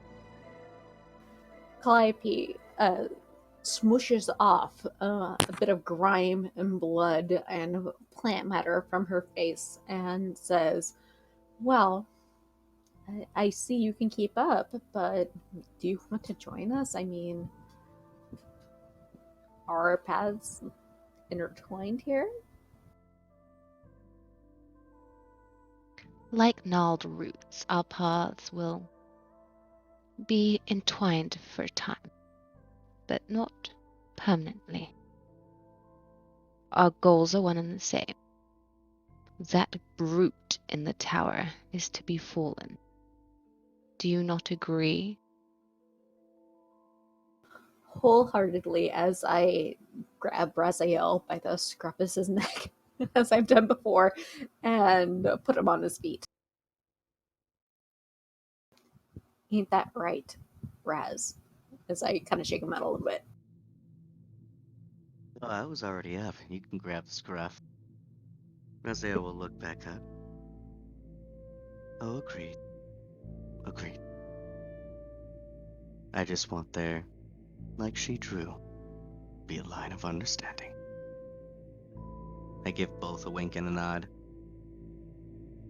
And I start to kind of walk away. Call the dog to me. Bark. And just What time? Sorry. pet doggy. Pet the You doggy. pet the doggy. As Calliope kind of beseechingly at this point has a candor of like, we're a ragtag group, but if your goals align with ours, you're more than welcome to. And you just see now, even bloodied, a more just homely paladin just trying to get the group together again to go on. With this very warm, sort of the warmest she's been, she grins up at Calliope and holds her, not just her hand forward, but her wrist as a warrior's handshake, sort of like a knowing warrior to another knowing warrior. They're our worst companions to have. I'm sure we could share many a tale at ruffians that make poor companions. And she chuckles. Looking upon the carnage, and then looking at just Sunny, Landra, Richard, Twig, Raziel, we're not as bad as most. I think that you will fit right in no matter where you want to put yourself, but I think we'll fit in. For now, I'll keep myself around the edges, in the shadow. And that's completely okay. That's where I wanted to be, and then I somehow became in the thick of it, so take your time. Has Esme seen this sword in action? Probably, yes. The sun Well, sword? You saw the sun sword. You saw Calliope activate it and then shear pieces of a troll off with it. I took his bloody blade hand off. But she has never seen anything like this before. Even from the shadows, you are a beacon of light, quite literally. And her eyes fall to the what remains of the sun sword, like its hilt. Its scabbard is not in good form. It's all just in ties of different like little pieces of cloth. It is obscured. It might as well be some farmer's tool at this point, as well as I try to hide it. Same with my little ice blade. And yet you carved that monster like it was a prize turkey. Where did you find such a thing? And she sort of reaches forward, but not with grabby hands, just sort of in awe. And why does it matter? With grateful eyes, I look towards Raziel. And she tuts, audibly rolling her eyes. It's almost like the rattle is palpable. You are going to be a tough nut to crack. Very well. Do not answer my questions. And her eyes rise to the sky. What kind of time is it? Good question. It's... Should be around dusk, right? Yeah, I think dusk was mentioned. I was going to say, it's late evening. I would say it's turning twilight. It's becoming nighttime. So as she rolls her eyes and looks to the sky, instead of questions, do you think perhaps we should make camp? And her eyes immediately leave Raziel and go to Calliope, as if sort of seeing her as more in charge than Raziel. Ha. Well, your camp that you had... I don't like your puppy. I do not like dogs. And so, Raz, that is all unto yourself. But I will make camp where camp was made at the top of the map and just start breaking out the, evening meal.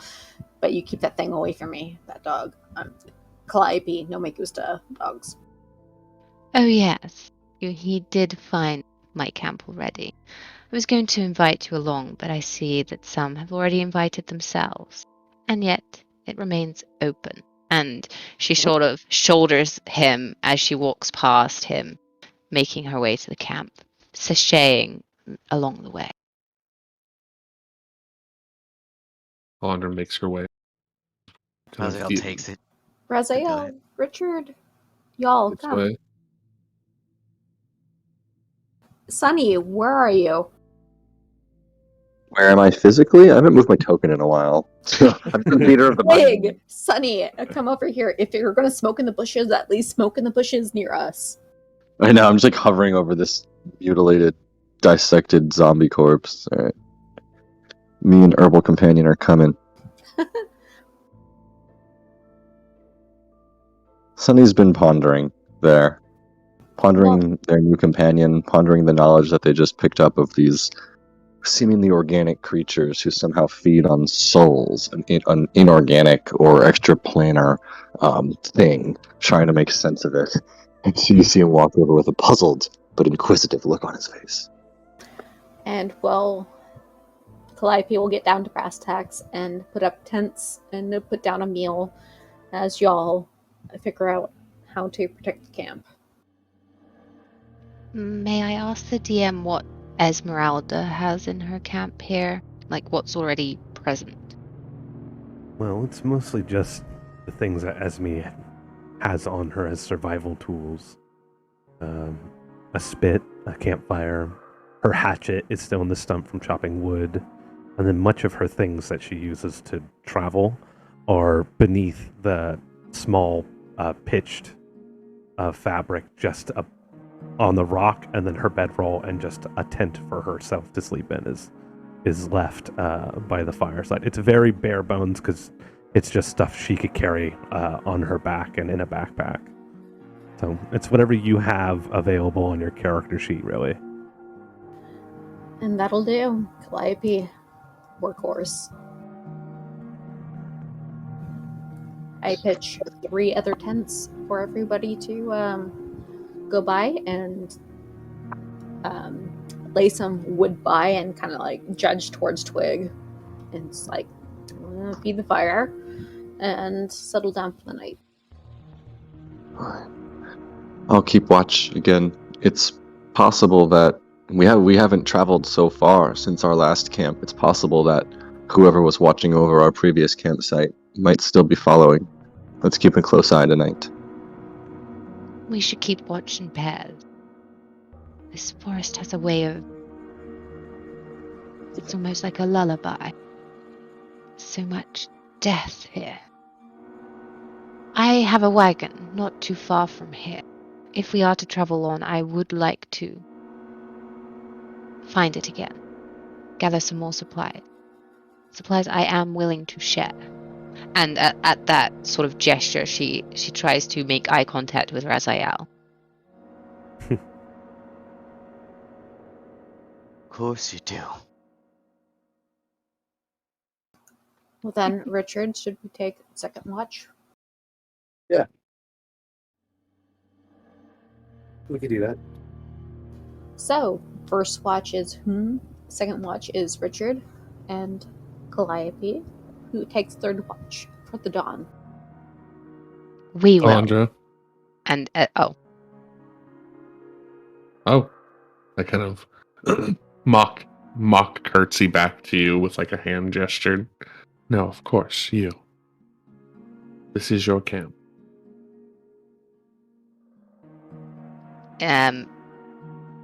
With a strangely respectful head bow, Esmeralda warmly smiles back to her.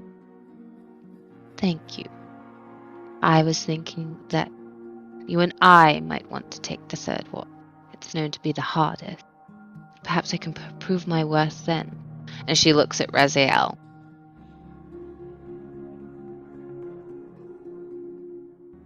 I'll agree. If only to palaver once more.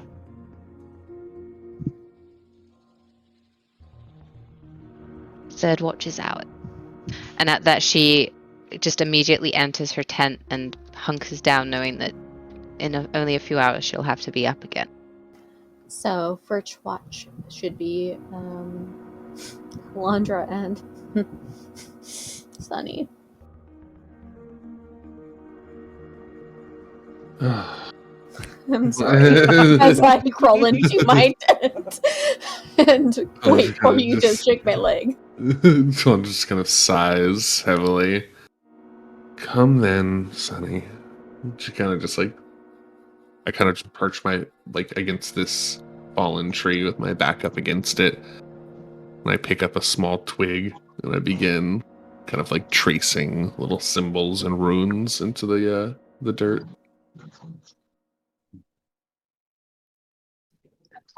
Sunny lets out a little chuckle as well and just sits down around the campfire for a few minutes as letting people sort of get ready for bed and whatever, you know. The people haven't laid down yet, right? People still milling about. Calliope is out. Who else? Who's I'm still out. milling about? I've finished tending to the horses. The horses are there, right? They haven't. They done are, yeah. They kept out from, the fight and while you guys were exploring around, but Richard has fetched them from the edge of the path. And smart horses. they are very smart. I've put myself up against this tree with my doge. Richard, we're military style tents on this side.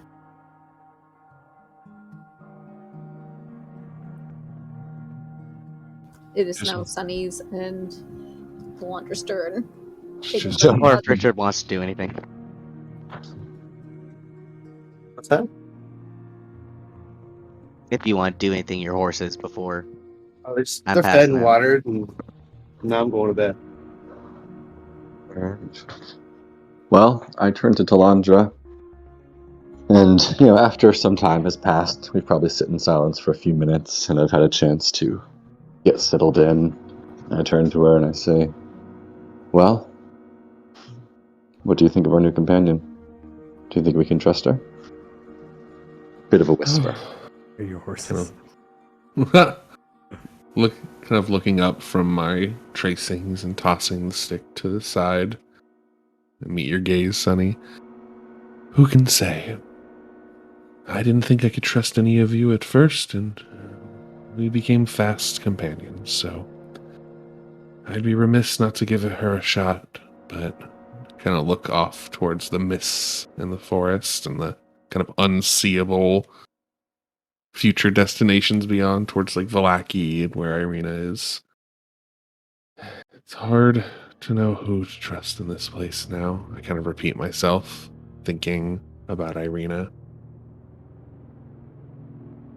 But she seems capable, that's for sure. You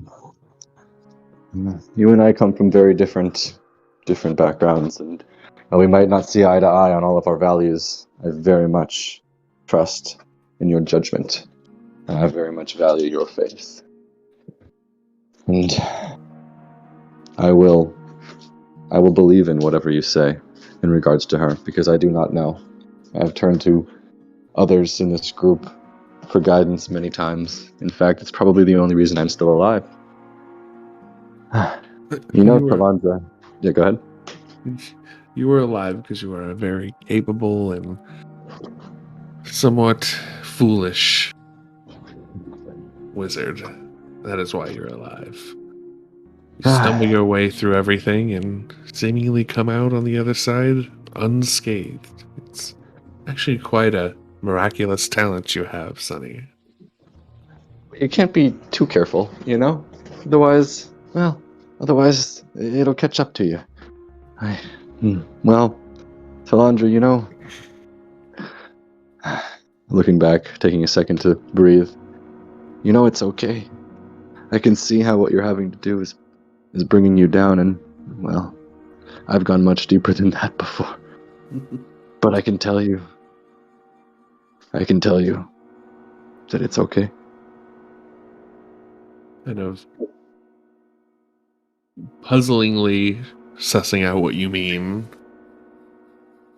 coming to the conclusion. Well, that's very sweet of you, Sonny. You've always been so perceptive. But Isla's loss has indeed struck me deeply. I haven't quite accepted the fact that she's gone. You know? Yeah. Well, I think we all feel a bit at fault for that. Me maybe more than others, but we have each other. And we'll hold each other up. And I can tell you I've seen others during my studies, who have fallen down that dark path, the one that you're afraid to fall down. And I will not let you fall down that path. But you mustn't let me fall down either. No. Of course not. We all follow the same path together, Sonny. Don't worry. It's simple grief. I've experienced it before, and I just hope that her soul was able to escape the barrier of this place and find some kind of embrace, whatever she believed in. And kind of solemnly looking back down the ruins, like starting to like trace a little bit more with another twig. However, I'm tired. Tired of this place.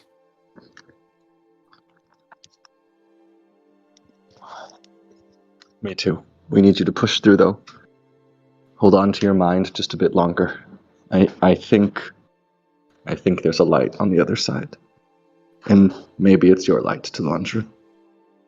Kind of grabbing the symbol of Ravenkind from my neck and taking it out. I think you're right. This gem, this amulet, I believe it's one of the keys to bringing the light back to this place. I kind of tuck it back into my chainmail.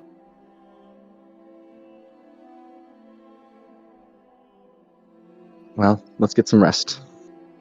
Agreed. Kind of progress through the rest of our watch. All right. You guys pass the rest of your watch. And have you both roll me perception checks. And as you both sort of fall quiet, you notice, maybe for the first time, Twig is sat with that white bear. And while you're not really able to make out words, it seems as though through gesture and some audible druidic and almost like growls from the bear and from Twig, it seems like they are conversing, though it's difficult to say what they're talking about. But Twig seems to be passing some time in thoughtful conversation. Looks like the only one he will talk to. Kind of laugh to myself as I kind of begin to settle in and get ready to change the watch.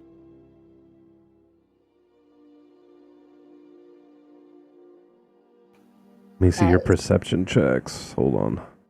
And Go ahead. where I was sitting, there's like perfect runes now cut in like almost like a stanzas on the ground. Talandra, the night is dark and the forest is thick, and after the trolls made the noise and the ruckus they made, you're fairly certain the silence of the woods is just from the fact that it's emptied itself from around you. Sonny, you've spent years in the woods, and the silence to you is more eerie than it is calming. These woods are just too empty. It's like the only life here is what clings to it after death. You had heard some bird song during the day, but even that now is silent. These woods are just still, other than the moving mists on the edges of your campfire. And even with a 24, it's hard to perceive life beyond your campsite. And your watch has come to an end, if you wish to go to bed. Yes, Yeah. well, I will simply slump over and have a meditation by the warmth of the fire. I tuck in my bedroll, my hair all pinned up, like usual, and nets and hooks and all types of little chains and contraptions. After shaking Calliope's leg just almost out of her boot to get her up. And a playful kick almost to Richard to get him up. Silent. Okay. Tis our watch. Sweetie. And I can see him tending to the horses as I feed the fire, and just I would like to roll a perception because this place. So immediately you take the dutiful watch and begin to peer out into the woods and just make sure all is well. Go ahead and roll yourself a perception check with an 8. The mists are heavy and these woods are dark. Not even the barest, dim, dull moonlight through the already overcast skies of Barovia is making its way through the treetops. Beyond your campfire, now that the sun, quote-unquote, has set on Barovia, it's like peering out into a mist-veiled void beyond the tree branches around you. Well, then the... Oh, go ahead. Nope. I was just going to say, and it's audibly silent. Other than the crackling of fire in front of you. 8 hours till dawn, so Calliope just nuzzles up to the fire, keeps feeding it, watches Richard deal with the horses as he benevolently so. Not quite sure why, as Calliope is not a horse person, and just buckles down and just resumes watch. And, well, actually, where is Raz right now? And his demonic dog? Because Calliope does not like the dog. Where's Raz? I set up camp over by this tree. over me, yeah. And I didn't bust out a tent or anything. It's just me laying down on like a little sleeping bag. Got my dog in front of me. I'm spooning the dog. You stay there. You No make you steal your dog. almost don't spot Raz, but then the form of him over on the very edge of a tree is something you finally make out as you toss a log onto the fire, and the edge of the fire's light grows just enough where you see his silhouette sort of curled up in his cloak. And it's more like the rim of his hat that's given away the profile that he's not just another big root of the tree. I would also say this, if I'm sleeping, actually sleeping, I don't think I'm concentrating on that incantation. I think it's something I actively have to do. So The invisibility. Mm-hmm. Yeah, I think so too. So it's you're not invisible, you're just really hard to see. Yeah, Calliope sitting on a log next to the fire sees you in that dog thing. And we'll keep an eye even for your dog thing.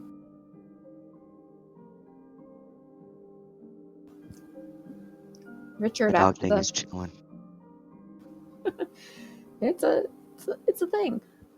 Richard, what are you doing after the horses?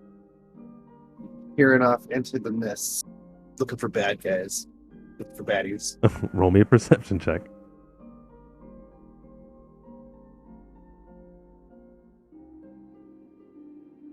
I can read, I swear. Where's it? There it is. Jesus. With great strain, I peer into the mist. Yeah, you do. With darting eyes. Your eyes roll back the mists. And unfortunately, you see dark woods around you, and they are silent. Quiet. That's good. Well, unless you're missing something. But you don't see anything, no baddies. No baddies. So Richard and Calliope take the middle watch, and then I start kicking the boots of third watch. And who is third watch? Talandra and Simon? Raziel and Asme. Oh, there you go. Thank you. Yes. We want to tea break first. With my familiarity, I drag Raziel out and tell him to get up. As I hand him a cold or a hot mug of tea. Get up! Not Take a what she watch. meant. That's not what she meant. No, it is. I drag him out a little bit, not scared by the dog, give him a hot mug of tea, and I crawl into my little lean-to of a tent. Okay. As I'll take that. It's like the little, a camp That's 10 it. cup Cute. of hot tea. I'm definitely up now. But yes, I agree with a little tea break. An actual And- tea break. yeah, at the sound of that, just before we go for a tea break, at the sound of their incoming footstep, Esmeralda just appears, almost as if she's barely slept. But now tea break. Now tea break. You see everyone else is curling up, getting ready for sleep, and you know this is the last sleep you'll get, as when your watch ends, it's time to break camp. So you see Twig, he's leaned into the fur of the white bear, who's sort of curled up. They have little willow wisp lights, very dim above their heads, like a little halo. And Twig is just sprawled against the side of the bear, sleeping or in a trance, as he does. And the rest of everyone else is either heading to bed or already curled up asleep. And Raziel and Esme take the last watch. And before we begin their watch, we'll take a break and we'll all get some tea or something to eat. It's 6:30, and we can come back at 6:45 or 7, depending on how long you guys want to take. Okay, All right. it is time. All are asleep around the campfire, aside from those who were recently roused for their watch. Esme, and Raziel, the two who have so far butted heads, but seem to be at least on the same side, that we think. How does your watch go? You have 2 hours before sunrise. I would like to say that since Calliope shoved some tea in my face, True. woke me, I would presume, usually first. Unless Esme would like to be up, but you would potentially see or watch when you come out. Myself and my dog sitting down right over here. Where's your dog? It's Under him, they're sharing a under tile. him. Oh, sharing a towel, you're yes. so close. I couldn't even see. Yes. Okay. They are Like, one. I'm petting my dog, and I've got my dragon chess set out. And I've got it completely within even ranges. Sorry, hi. You're all good. So as Esme heard the footprints of Calliope dragging Raziel, she would rise herself and sort of stride out from the tent, and while yawning and stretching, almost as if this was a well-executed, like, acrobatic move, she'll climb up that little rock to the north of the camp there and sort of perch feline gargoyle-like at the top and sort of look down at Razati, I assume, is setting up his chess set, and she curiously watches him, but smirks as if waiting for the first move of the board. Calliope just gives a harumph as she eyes you as you, like an acrobat, just prowl on top of that rock, and she goes out into her tent, not amused by your antics. And Calliope is judging me for climbing. Calliope I'm making such a bad impression. Calliope's just judging because if you're not the, the Paragon 4, I just lost my bestie that I had to rein in. I mean, who are you? Who are you? You're not coming into the fold just like all whimsy-ninsy. Oh, I love that. Whimsy Raziel would definitely look at Calliope and give her a very confident nod. Almost as if he's trying to say, give me a moment. Let me palaver. And as the last part speaks out, he does speak it out and moves his head towards an area which he probably knows she's at. Doesn't give her the full recognition, but go, let us palaver. And he moves upon from probably 2 over from right middle up 2 spaces. I really hope we're going to roll for the winners and not actually play chess right now.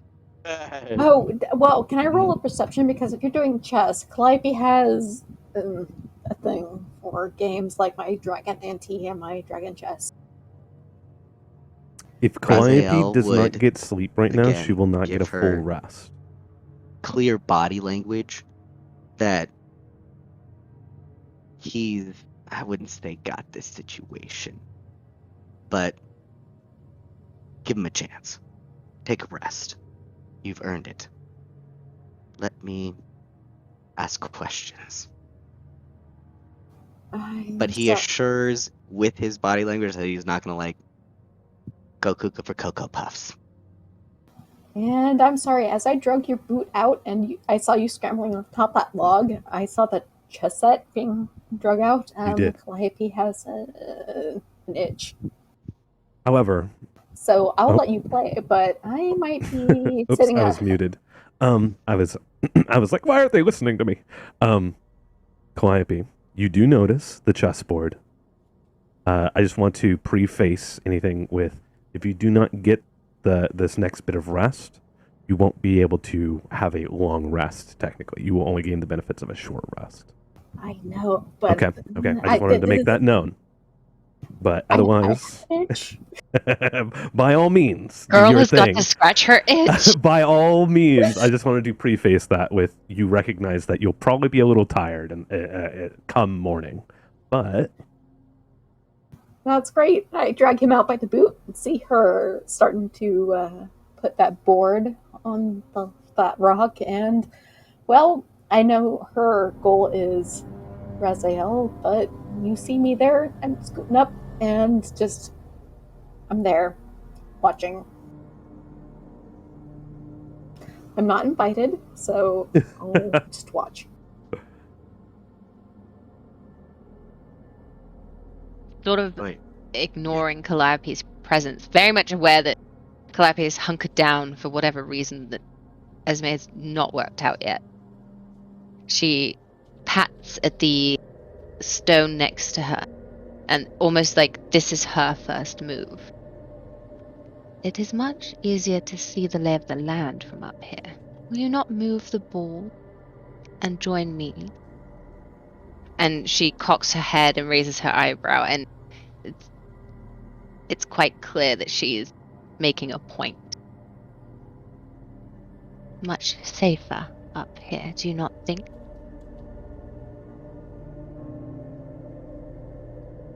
A moment to not make it known that he's looking around, but he's checking everybody, if they're asleep or not. If it seems like Calliope has moved, Oh yeah, I am understand. closely on your coattails. But this is your fort. He then slowly, quiet, moves up and brings the board with him. Sets it back out and moves exactly, locking eyes with Esme. Same move that he made previously.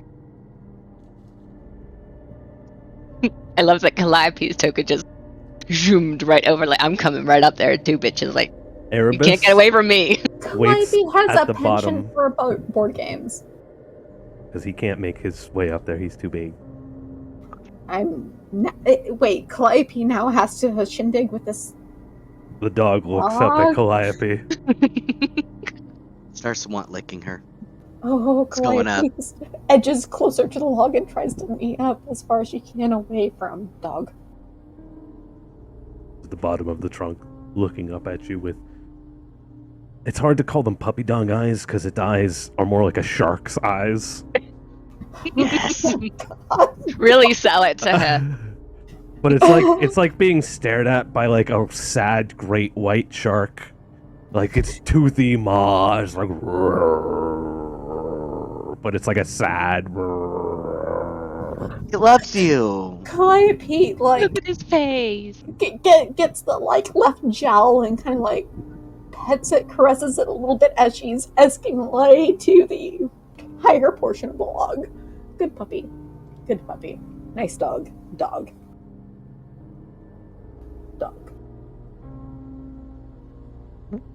And then I look more towards the chessboard as I try to just, like, angle my boot towards where its face would be if it tried to lunge. It just sits on its haunches staring up the trunk of the tree. But eventually it seems to turn its attention more towards things outside of the campsite. Just being a guard dog now, it sits and turns and leaves the party to do as they do. Good puppy. Nice puppy. Go. Shoo, shoo, shoo. Good puppy. It does not Esmeralda hides the amusement she finds at the valiant knight being quite bothered by this strange shadow creature. And as Raziel approaches with the chessboard, her smirk just cracks her face into this almost maniacal grin in the darkness and the shadows playing across her face. Like she had just won the first play, but he had given so easily that she is still very curious about him.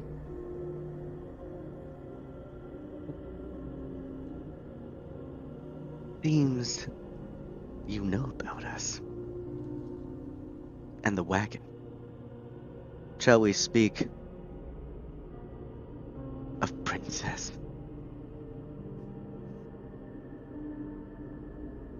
Yo. Check in. We're not getting your full sentences, Batman. I'm sorry. Your sorry. growls are too powerful for your microphone. All right. Let me move this over here. There. Perfect. Thank you. Much better. So it seems we have a conversation that we must have about how you know us. Does Princess ring a bell? Is that the chicken's name? That's the chicken's name, right? Yes. Esmeralda has no idea. Okay. Wonderful. This is happening. Esmeralda has It's no happening. idea. Esmeralda doesn't skip a beat. Her eyes are fixed to Raziel's, but she makes her first move. I'll roll whatever on the chessboard. What do you mean, princess? What are you talking about? And then she sort of gestures with her hand, like, now it's your turn. She's moved whatever piece to be a good chess player. She cracks her knuckles like, I played this before. I play this at camp all the time. I lost a lot of gold. I got this. You would probably also, with my poor play, I'm not that smart. You would move a pawn, but you'd move it one most likely. I would do so I could open up like a bishop or a knight. Can Calliope just like nuzzle up to Raziel and kind of like coach him because this is like Calliope's thing. Raziel brushes her back. Raziel's like, I got this. I got this. And Calliope No, I just got this. eyes into his back, just like, God, no. I got this. He moves up at night and he goes, you had a chicken in your wagon. We saw the tower. We saw the notes. Why were you taking Princess hostage? What is princess? What are you talking about? I know of my wagon, but how did you find it? That was not mine. Did you somehow get around the traps? And then she plays her next piece.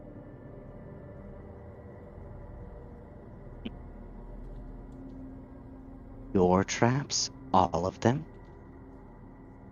So you know about the map. How can you know about us?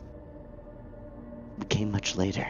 How far does that tower see and watch?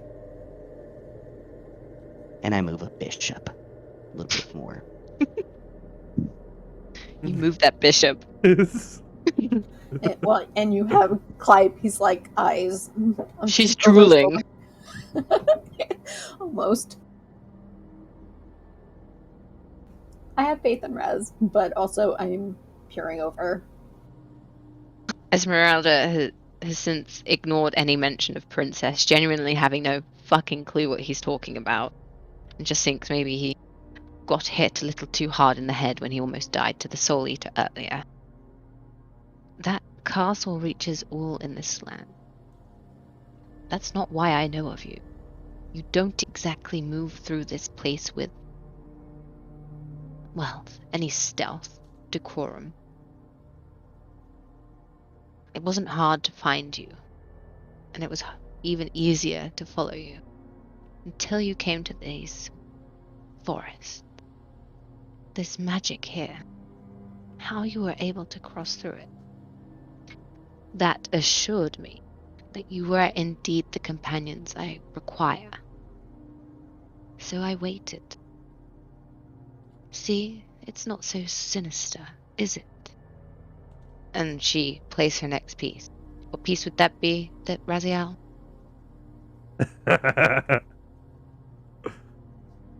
you probably have placed a bishop or a knight. You can now go forward with a little bit of a queen. Setting your presence up there. If only one behind one of the pawns. She's being quite aggressive. That's her dragon chess playstyle. That's a good move. Because my next question. That's a good move that I made. My next question would be, how did you get to the tower? We know you have been there. I saw those bolts you were shooting. I want to know if you're able to trust us just as much as we have to trust you for our mutual goal. I know everybody here is willing and able to afford you the chance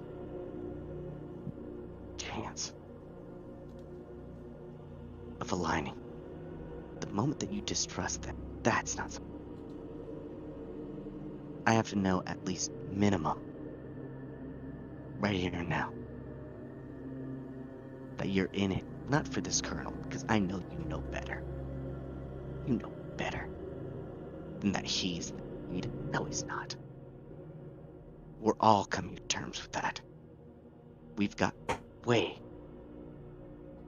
not way more information. Looking at the chessboard, I can tell. But we have just as much information.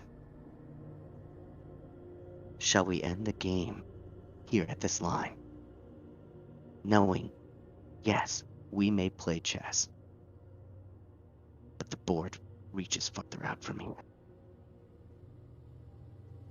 And just as much as we need you, you need us. What happens at the end? That's up to you. Because we have our own circle. Just know you are entering fate's circle, life's circle, destiny's circle, this land's last remaining circle. What's your last mission? It's fine. And I'll support you here. But we can't leave here without knowing that we both know it's not just him. So you will have to come clean at some point. When? Up to you. I'm not gonna stop that.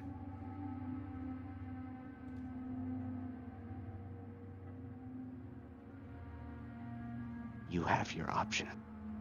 Let win and no.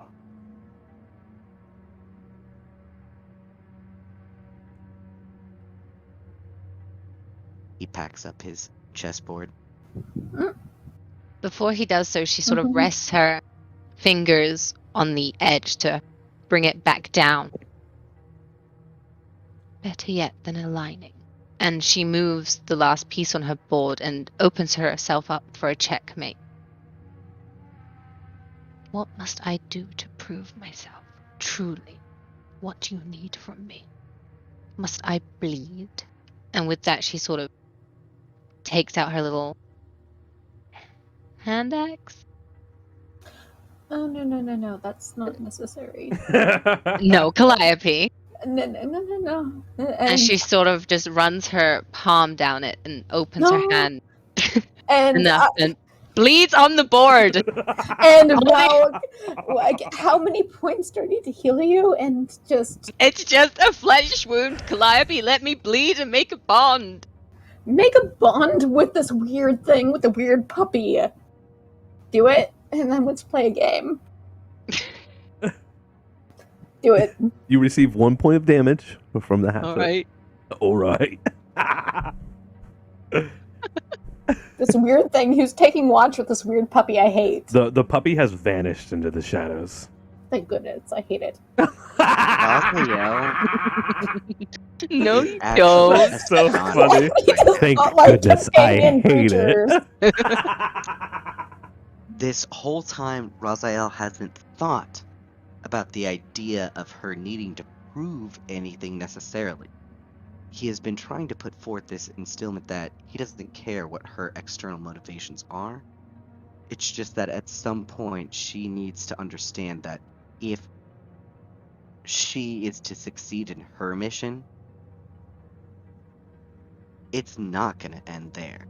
And as much as she knows some of the story, we have other pieces. Raziel liked that she drew a line in the sand. He meets her, and if she does cut herself, he takes her hand,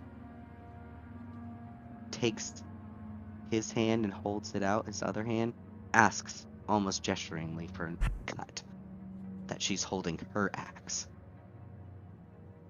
And if she does cut his hand, he will squeeze his own and hers and draw a line across the chessboard. In a gesture, looks up at her and goes,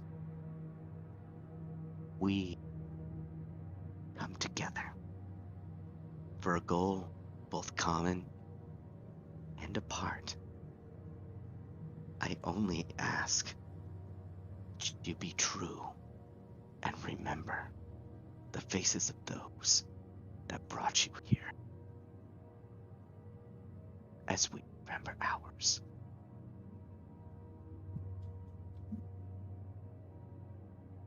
She smirked at his words, drawing the hand axe forward to cut, and as she presses it into his flesh, there is a second where it's almost like she squeezes too tightly, like she truly is contemplating this, proving a point and taking off his fingers. But the tension is relinquished. At that sort of defeat, her whole body sinks into itself. It's the first time that it hasn't really been primed, like ready to pounce. I truly cannot do this without you. What my victory means is not something I can do alone. I am in awe of what you and your people have been able to do. For the most part, at least. There was some clumsiness at the mill. I really, really wish you had been less, well, far more subtle. Setting it alight, there was so much use in there. And that last lament is sort of whispered offhandedly as her blood begins to congeal in the line that crosses his, the sort of bond and pact made, and thus sealing her fate. Beyond this, you need me to escape. You're right. He is not the key to the entirety of these lands. There are more like this. He is but one dreadlord. You seem almost like a seeker of that path, bringing light to where it is needed most. Should you wish to travel, I can teach you. Make these mists nothing but a stepping stone.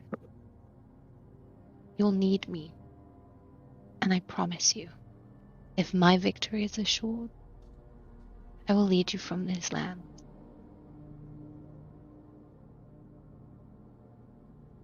I say we have met well. And thank you, Sai, for this wondrous palaver. And let go of her hands gently and very carefully, now dualistically almost, puts away his dragon chess set. I need you Calls his both dog up. to roll an insight check. Real quick. Fuck, 22. you were fast with that. All right. Very good. Oh. Raziel, Yeah. Since I'm there, can I give him? Oh wait, am I still blessed? If I'm no, I'm not still blessed. No. No. You were gonna use Sorry. your blessing for this. Sorry, Since God. Calliope's there, like God. nipping away this weird demonic dog, can I give him a boost? Who's getting a boost? Raziel, because I'm Now, Calliope's there. let me because take she this loves- 8. No. No, It's okay. no. You begin to whisper advice into his ear, and he's like, "No, no. Let me take this. Let me take this." I got this. Raziel, you're pretty certain you would have lost would the game have been played seriously. Yeah. Yeah. No, and that's that. actually why he does keep pulling off like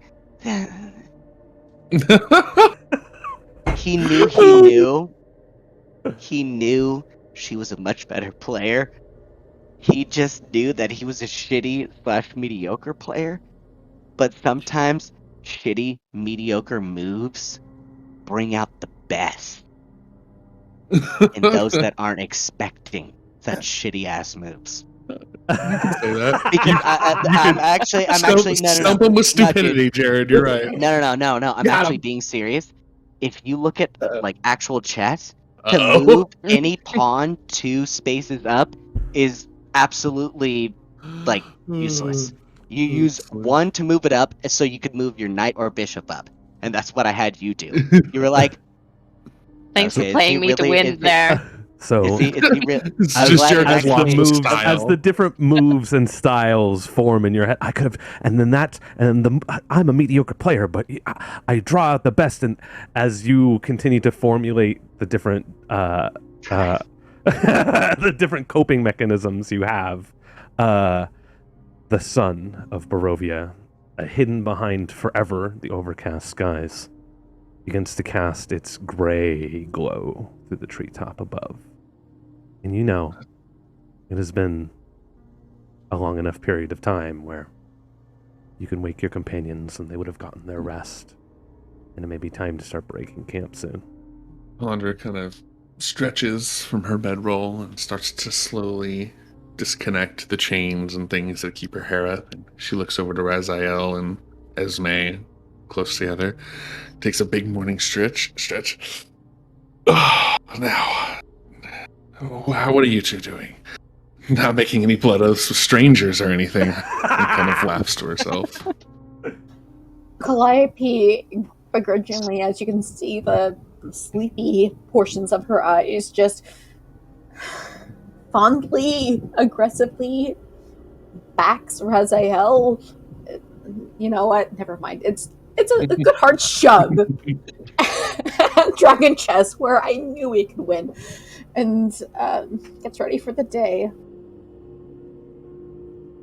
Well, seems like we've woken just in time.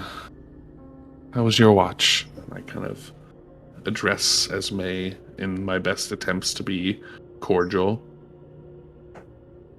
How was it, Raziel? And she sort of looks to him as if to seal the deal that an understanding truly has been drawn. Raziel looks at her, glances at Alondra. Well met. And looks back at you. I thank you, Sai. And lets go of your hand.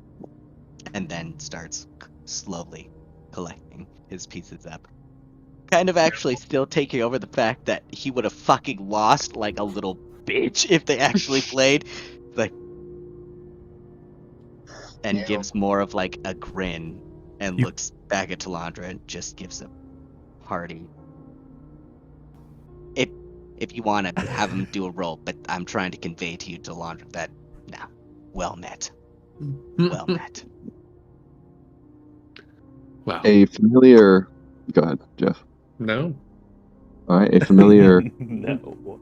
familiar bright herbal scent wafts throughout the camp, and specifically Raz and Esme would see Sunny very much awake and just looking over at the two of you very knowingly, but suspiciously, but saying nothing, glancing occasionally at Talandra and just having my smoke in silence as my eyes opened, but I was sitting there by the fire in my trance for that entire duration and could hear everything. So that's something to keep in mind.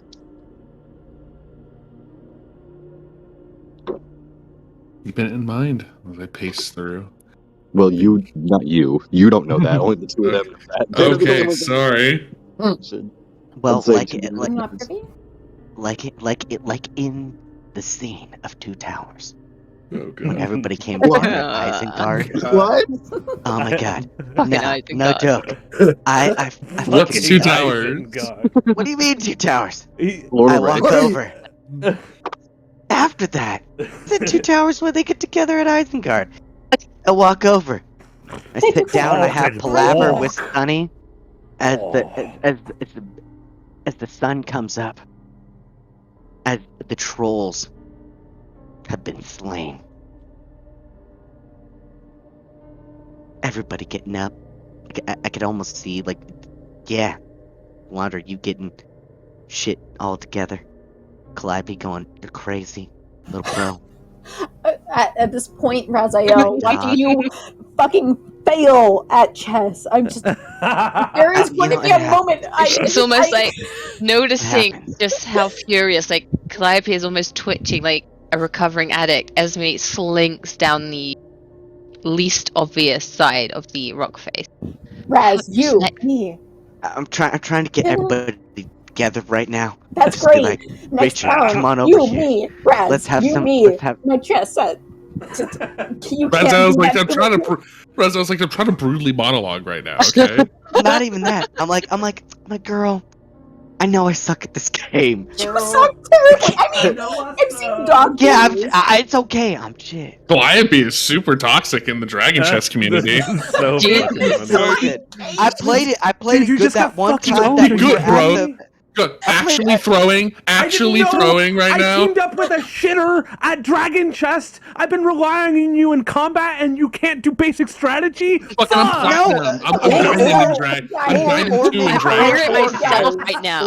Or maybe The first this, tavern we went to, Calliope. I was a stoic motherfucker.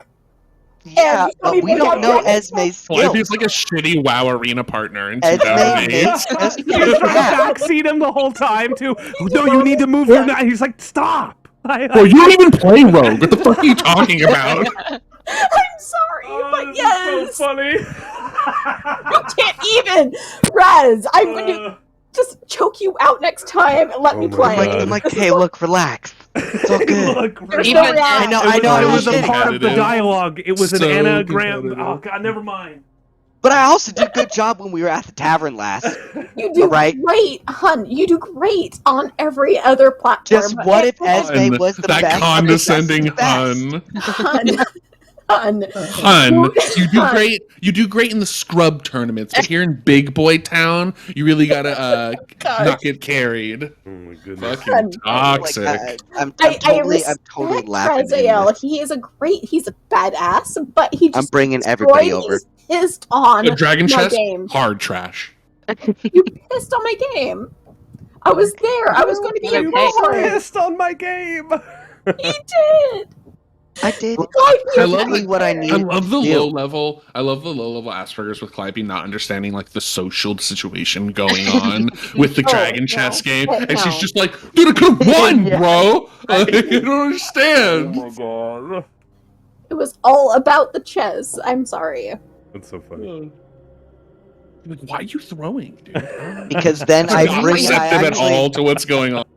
I actually, in a slight, offhand kind of way, bring that up as everybody wakes up and we palaver once again before we move on. What, you lost on purpose? Shut your mouth. Sorry. Calliope's I'm gonna punch frothing your at the face. mouth. You're across the way. I'll stab ya. No. No. I kind of bring in this idea that we have not met Esme for no reason at all. We are continually part of something that is moving this land to a better place. And we know it. Twig, Richard, Talandra, Calliope, Sunny? Sunny? Yeah, even Sunny. Even Sunny. Sunny? Question mark? Sure. I see at that moment the camera pans over to Sunny and he's like looks up from his book.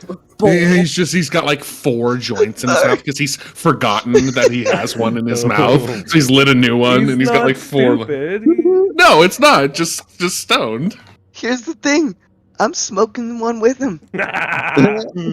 Straight up. I'm smoking one with him. Sunny I love that gets handed a Raz joint. occasionally Yeah, does have a Sunny smoke. means Yeah, I good. do that. That's what I'm saying. I'm just like, And it's happened like 3 or 4 times throughout the campaign, I'd say. Yeah. you know. Oh boy. Okay. I Moving on. could share that over with you, Raz. Look, even I'm not here on an exact purpose. You can look at my brother. Again, having like that moment at Isengard, where everybody came back together and was like, shit, we've had our own things, now we're all come back together. I'm like, I don't even fucking know. So a reunion? Richard, As the do you boys want to go were- somewhere? I honestly think we should hit up that one town that's up ahead. Krask. Krazax. Thank you. Has a lost Raphael to just- civilization. So What? probably be a Agreed. good idea. Are we going there? Kresk? Hi. Crackers? Yes, Jolene. Yes, go. Oh, sorry. I just didn't know. As Raziel just gets cozy with Sunny. I see that the newcomer, Esme, might be a little bit torn up. Is there a little bit of wear and tear there? No, the only damage I've taken is the damage I dealt to myself. That's my hand axe. You've taken one and I've taken one. And So so, we're good. I heal you for your self-mutilation, begrudgingly. You need not do that, sweet knight. Perhaps I can play you at chess next time. Please do. These are novices, and you will not find a fair game. You beat at playing children. I'm not a child. Don't ever say that. We're going to Kresk. I have never tried my hand at that before, but after having, well, I think I understand it. I might. Oh, would give you it like a to try as learn? well. Don't You let almost him teach you almost see like a different like, oh, I'd love to teach somebody. He doesn't Oh, like that. You sorry. we're critiquing him. He hates that. Raziel's like gives you a look. Calliope of like, you mess with my games again. I'll never play with you. Oh my I god. will shake you out like the drowned cat you are. Sonny, you learn from the best. Come here. Oh my god.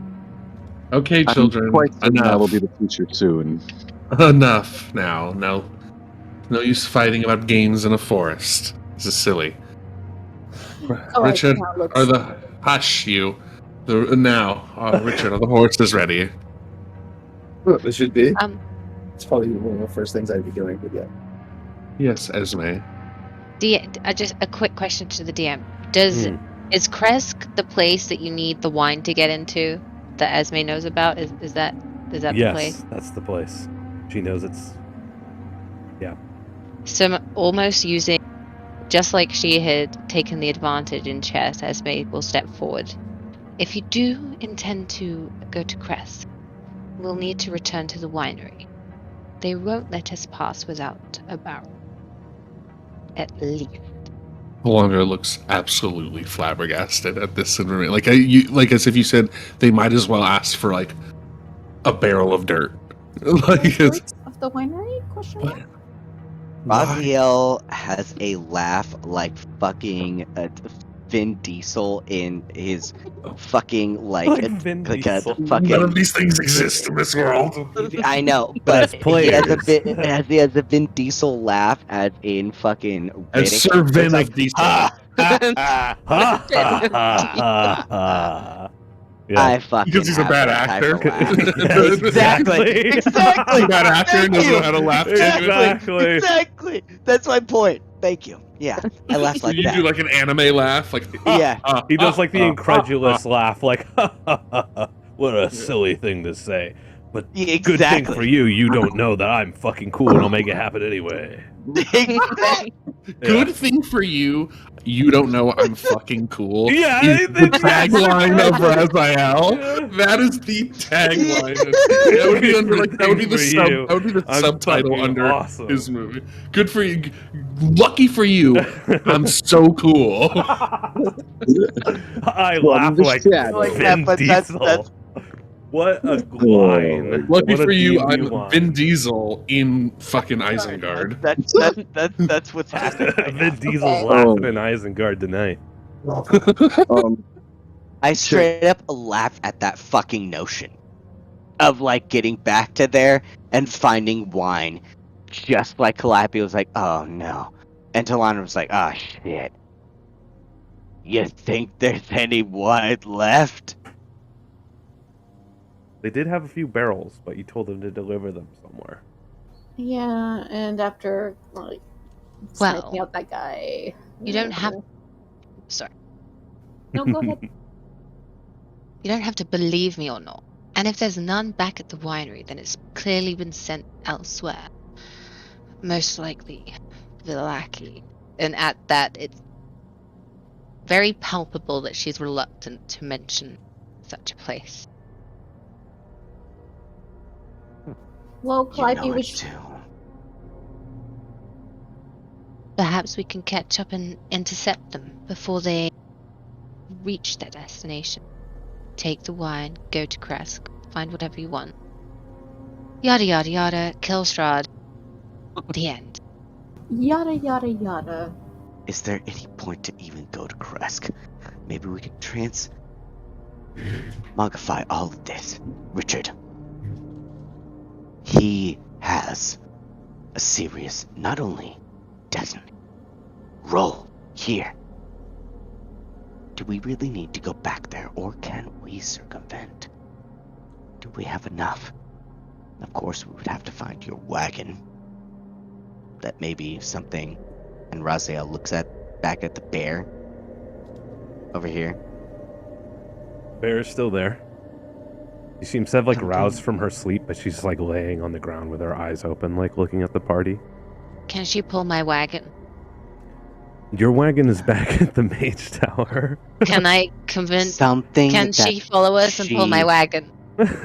I was thinking that something that she can lead us out of this forest so we can get back to your wagon.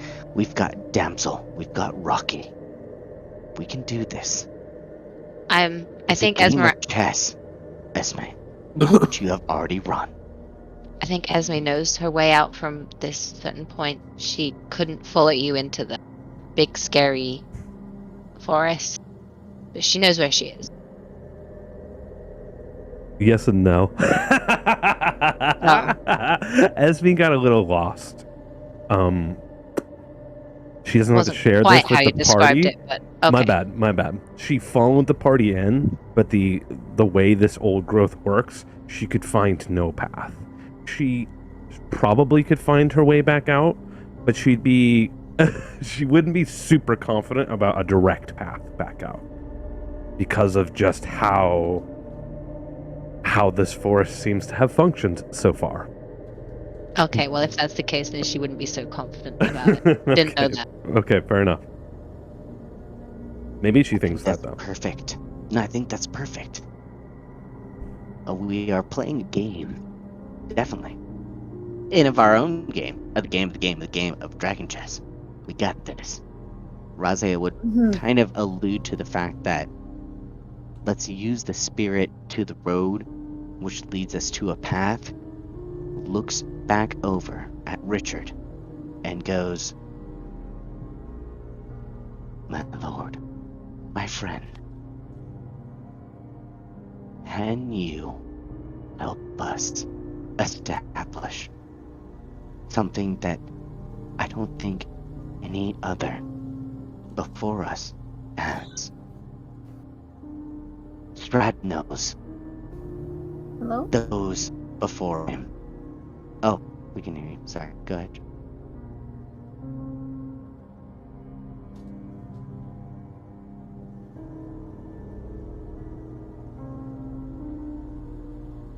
Chilling.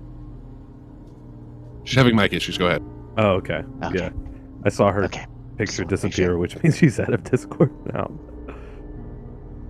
Yeah, go ahead, Jared. Azael is looking towards Richard to be a rook on the chess piece. Something that's always going to be solid and has major strategic implications for. Rock solid. We have somewhere we can go.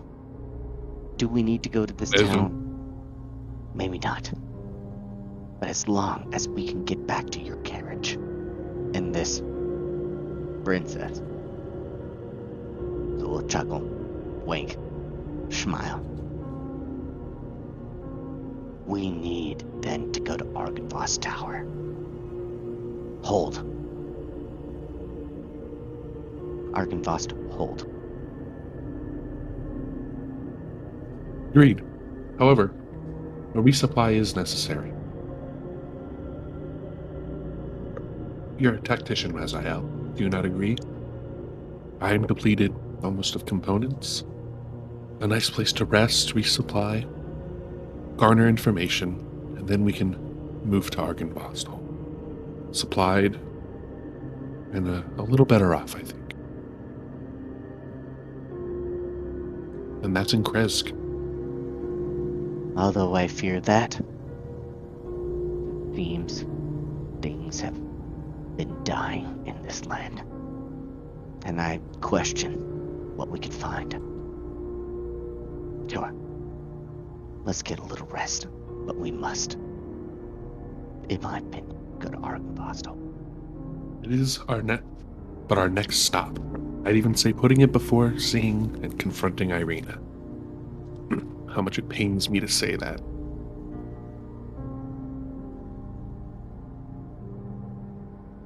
Let's pay. I say thank you.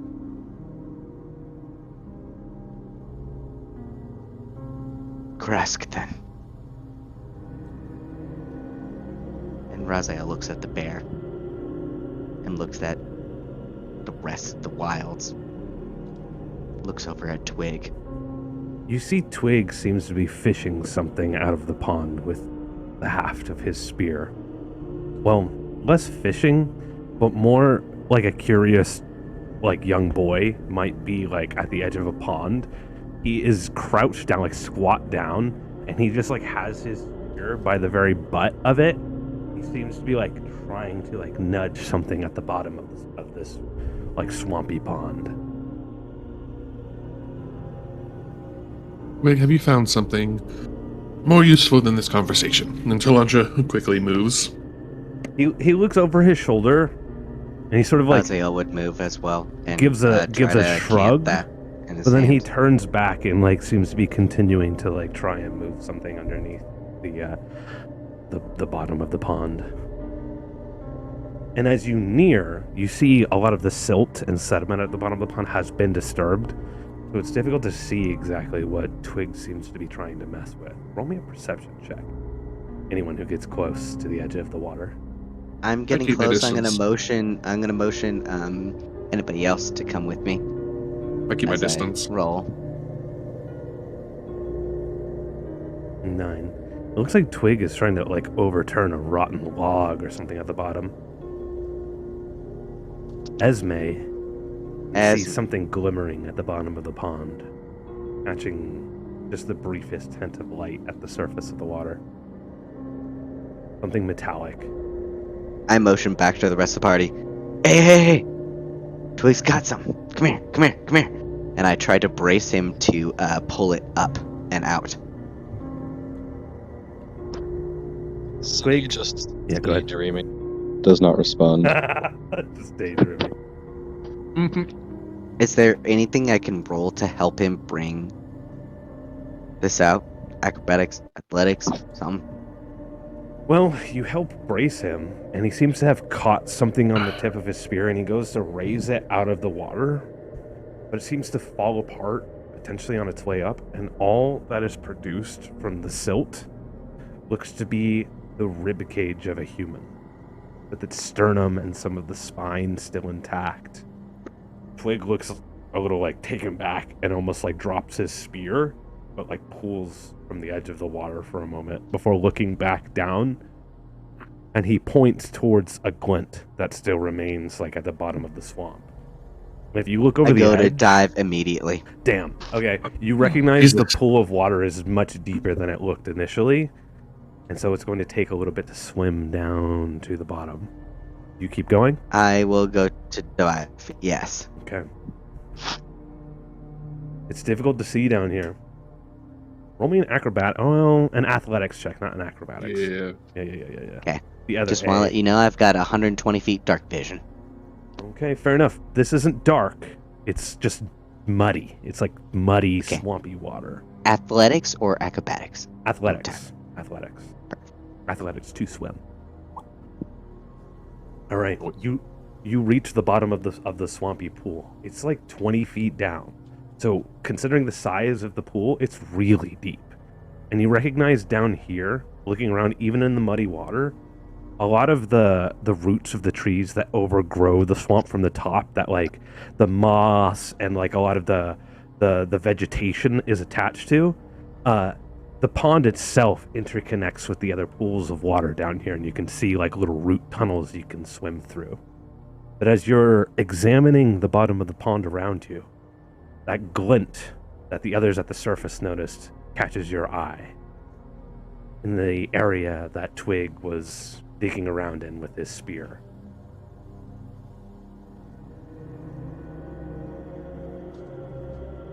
I'm gonna go to grab it. All right, you have to dig around in the mud a little bit with your hands, searching. Roll me an investigation check.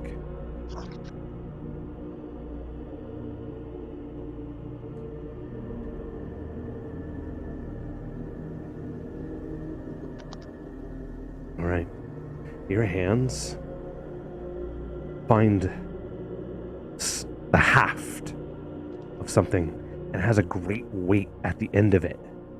As you slide your hands down, like up or down to find like a good grip to wrench this weight from the silt, you feel a bony set of hands also gripping this haft. And on that set of hands, you feel the cold metal of a ring as well.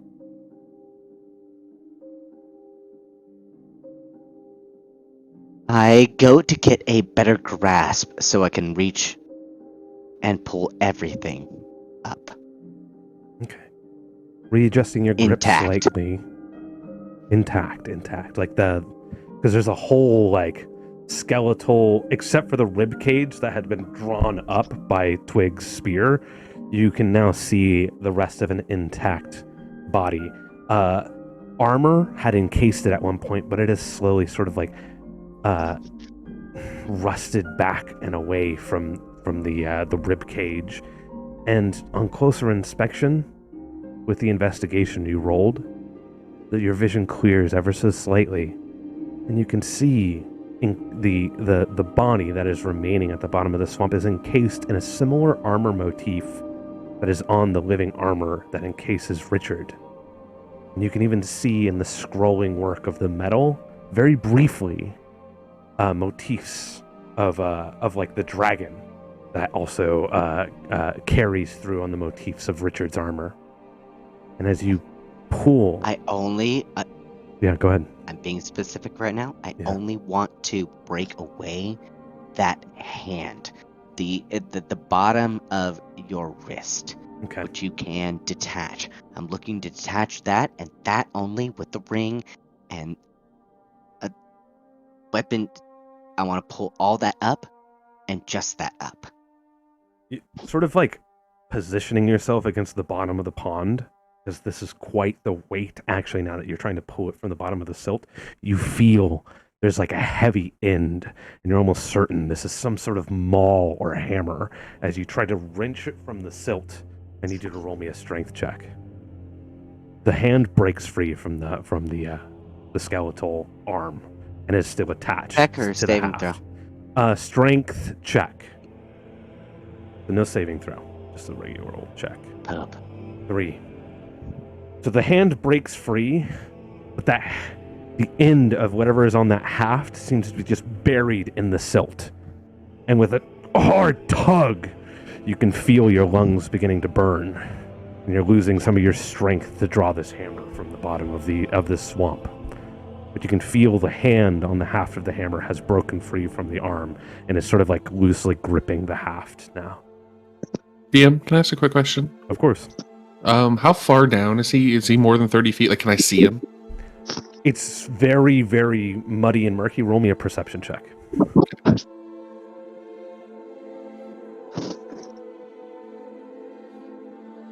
You can see he's about 20 feet down.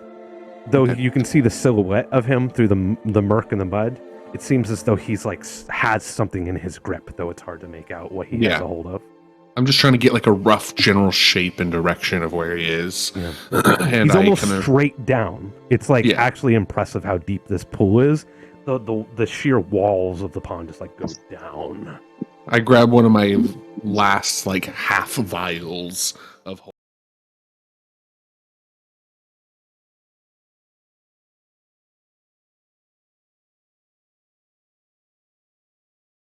Hello? Hello? Can you hear me? Yeah. Okay, he good. follows you down. There you go. Dive in. Okay, what's happening? Okay. So I took the hand from Raziel and I'm expecting it for like race and like who, like, you know, age and all that kind of stuff. All right, roll me a medicine. Medicine check. And then Richard is following me back Oh, Richard, down have you to get the rest of the body. Removed your armor doffed before his jumping in? yes. Okay. He did Okay. doff his armor. Cool. Armor is assembling itself into a pile. Richard jumps in. Athletics check from both of you who are swimming down to the bottom, please. Okay, I'm swimming back down. No, you stay up. You stay up here. Your medicine. Okay. Yeah, your You medicine stay up, check. you stay up. This is a human's hand. Okay. And can I tell age, gender? There's still some tissue, but because it was underwater, it's hard to say how long. You're almost certain the swamp water's like gender from a hand. You're not I don't think certain. you can tell gender But from from a the hand. size of the hand, you're pretty certain it was a male. Probably adult. Okay. Adult male. A long time. The swamp waters would have preserved the body, if anything, and from just how decayed the body is, you're imagining it's probably 300 years old at the least. It's very Jesus. old.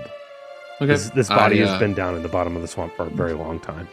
I pluck the ring rather unceremoniously from the corpse hand, and I cast protection from good and evil on myself. The ring is actually noticeably like... Roll your 1d4. Now that you get a look at it, did Richard get blessed as well? It's everyone within 30 feet. Okay, fair enough. He was in 30 feet. Fair enough.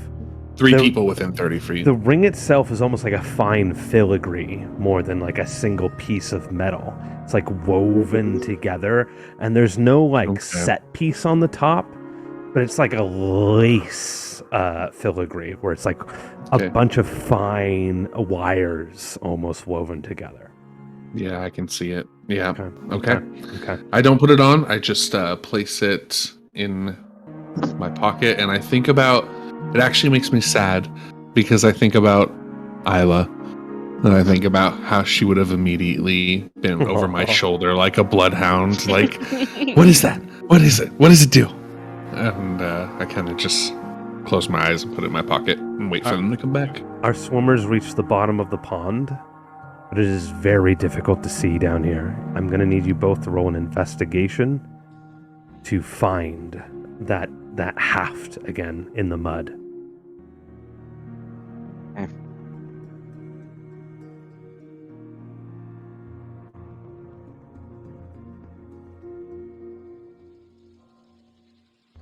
I'm also gonna roll my fucking D4. Yeah, by all means. Is it for saving throws or skill checks? Because I think it's saving throws. I Oh, think it's you just get to roll saving throws. d4s Yep, for this. nope. Yep. You're right. Sorry, It's buddy. just 16. You would need like guidance or something like that for this. There are other spells. Others. If only I was here to give guidance. As I'm like holding Richard's hand and guiding him down, I'm trying to point man. out. Well, if you're holding Richard's hand, that's good because he can't find anything. However, due to Raziel's role, he's able to guide Richard's hand to the haft that he had found prior. And though there's no communication that can happen at the bottom of this pool, like Richard can like feel what Raziel has like led his hand to. And so he can grasp the haft of this maul or whatever is stuck in the silt down here. Well, I grasp it and I pull with all of my might. All right, well, roll me a strength check. Yeah, something I'm good at. I brought you down here, bro. Not bad. Strength. You actually do get to add your d4 to this, so by all means. Woo. Oh yeah, he does. Oh my god. Oh, 22 With an strength. audible, even under the water, just like poof, Richard just pulls the head of this maul. I From the push silt. Richard's feet up. Like I'm like, get out of here. And I like push mine against I brace myself against the bottom. And I say fuck the rest of the skeleton. Maybe I even crush it. I crush the rest of the skeleton. Maybe I even this is just becoming spiteful. You just place your footing upon the bottom of Yeah. the skeleton, and it sinks down into the mud. Eh, So that the yeah. rest of its remains are now no longer visible ever again. Nope. All right, Sorry. Richard, go ahead and roll an athletics with an advantage as you're pushed So towards crude the to this surface. person. Whoever this was, we've been so crass to their corpse. Somewhere Isla dies again. I got your hand, and now I'm gonna step on you. Okay, bye. Okay, thanks Snap for your fucking hand off, thanks for take your shit, stuff you back Yeah, down into the that's how I silt. feel about things. That's so funny. All right. No, it's one still less than 22. before, so it's 22. Yeah. 22? Richard rockets to the surface of the water and emerges with a muddy maul over his head. And as the water and the muck drips from the head of this maul, Talandra and the rest of the people around the edge of the pool can see that the head of the maul is two ram's heads facing opposite from one another in like this bronze heavy relief. And the haft of the hammer itself is also just cast in this full bronze, where it looks like maybe at one point in time there was some leather wrapped around the hilt, but that's rotted away. Not that you really need it, because it's still just like textured along the handle, and as he raises it above his head, it just like glints in the dull light of Barovia. Well, looks like you found something significant, Raziel and Twig. Raziel's still at the bottom of the pool, but Twig nods his head. It's Richard. I thought they both came out at the same time. No, he's still at the bottom. He shoved Richard Oh. to the top. I'm expecting Raziel and not seeing him and only seeing Richard. I I would toss the weapon to the ground and I go to help Raziel out of the pool. I would feel like I would come up immediately as Roll an athletics You check, said that. Raziel. okay.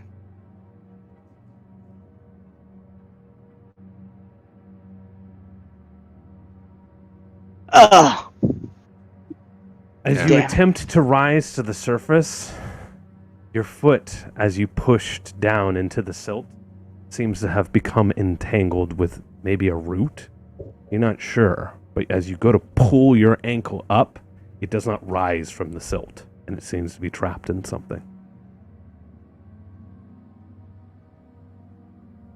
Time passes and Raziel does not rise to the surface. Well, that's taking too long. I dive back in. Roll me an athletics check to get back to the bottom of the pool. Looking at Calliope. Oh yeah, Richard Boys. just Go down the, like and I 3 go- fucking heavy breath strokes, and Richard's like back to the bottom of the pool. Jesus, I love that. You see Oh, my Raziel baby. like looking like he's sort of like bent over a little bit as if he's like grabbing his leg and trying to examine like something. You're not certain. Looks like he's trapped. Well, he's not supposed to be down here, and it's been too long, so I grab him and I go to free him. All right, Raziel, roll me a strength check to free yourself with advantage, as Richard just takes a hold of you and tries to like pull both of you and him up from the root. So strength savings are with advantage, and you're also blessed. Oh, thank God. All right, Oh, thank God. you wrench your ankle free. All right, you can both roll an athletics check now to rise to the surface.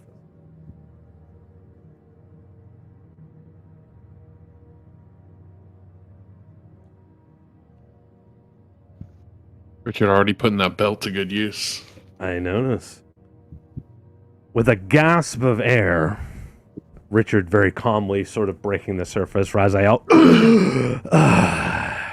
You both come back to the surface. Thank the gods. Well, I kind of move towards them. Are you both okay? I place hands on them, trying to like assess their condition.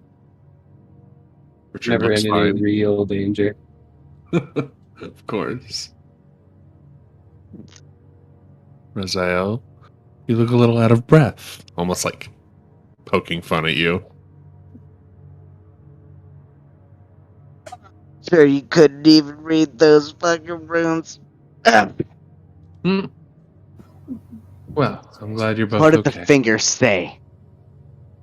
The finger Sorry. is- I grabbed the ring out of my pocket and I show it to Raziel. That's kind of my just jab, by holding the it way. out. Yeah, and I kind of hold it out to you with it palm up with it in my hand. Here it is. Simple. It looks finely made, actually, but nothing of note yet. Isla could tell us what it does, but But you know, sadly, possibly. she's fucking dead. She can't tell it. Oh, If Talandra said that out loud, she got the Christ. scrutiny of I Calliope's was eyes. about Like, to fuck say. you. Raziel so- goes, not funny, not so funny. I didn't say that. The Dungeon Masters didn't make me say that. I didn't say that. I just said if Isla was here, she could identify this. I didn't say it, but she's not because she's fucking dead. Like, I didn't add that. That wasn't me. Raziel moves forward. Angrily. Straight to exactly where, quote unquote, we can get out from here. And he's like motioning onto his dog. His dog. Okay. Mhm. It's my dog! Keep it away from me. I know it's. I think you're just fostering it. No, that hurts him. Don't. That hurts. I would like to see real quick if the sword and the maw are of the same make, because I'm a dwarf. The sword and the maul. The Which sword? windmill sword, The windmill sword. because these are both ornate weapons. Or did we leave the windmill sword in Vallaki? No, I think Raziel still has that sword on his person. He hasn't used it, but I think he still I carries it. do. Yeah. Yeah.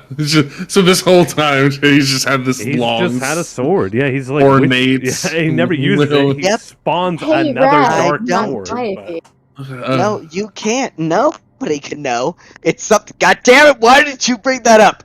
I've been trying to keep this secret. Sorry. I want to just see Kind of. Raziel. I have an assumption that there's a great blacksmith that once lived here. There's so many of these fine, ornate weapons. Could you spare the windmill sword for just a moment and see if I can't understand where they might have come from? There's some great craftsmen here. These don't come out of nowhere.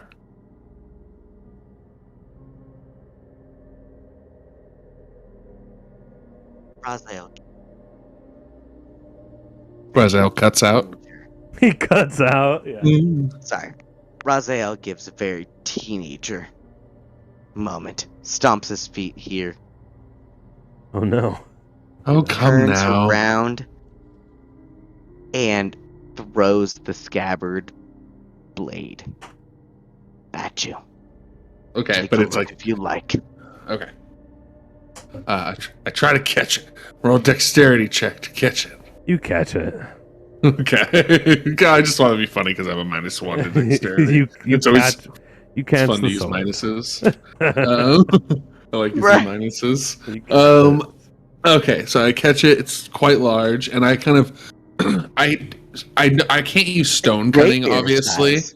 but It's I rapier would. size. Okay, I would like to roll to see if I can't, with my knowledge as a dwarf, just my history, even though I wasn't raised around them, if I could figure out if these came from the same craftsman. Is there a signature? Is there a similarity? As a follower of the Forge God, as much as you're not an aficionado of smithed things, you still have an interest in how things are forged and how maker's marks are placed upon weapons. By all means, roll me. What sort of roll are you looking to roll here? An I don't know. I wouldn't think of that same. investigation? Either could be investigation or history. Those are the two I'm landing on. I'm such a 3.5 guy that I don't know. all the skills. I'm such a Religion loser. or history. I'm thinking know. history. Go ahead Yeah, and roll me a history of the weapon itself. good, because that's better. Yeah. Ooh.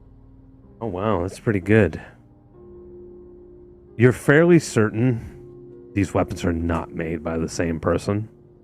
Okay. However, the maul itself is of much finer make.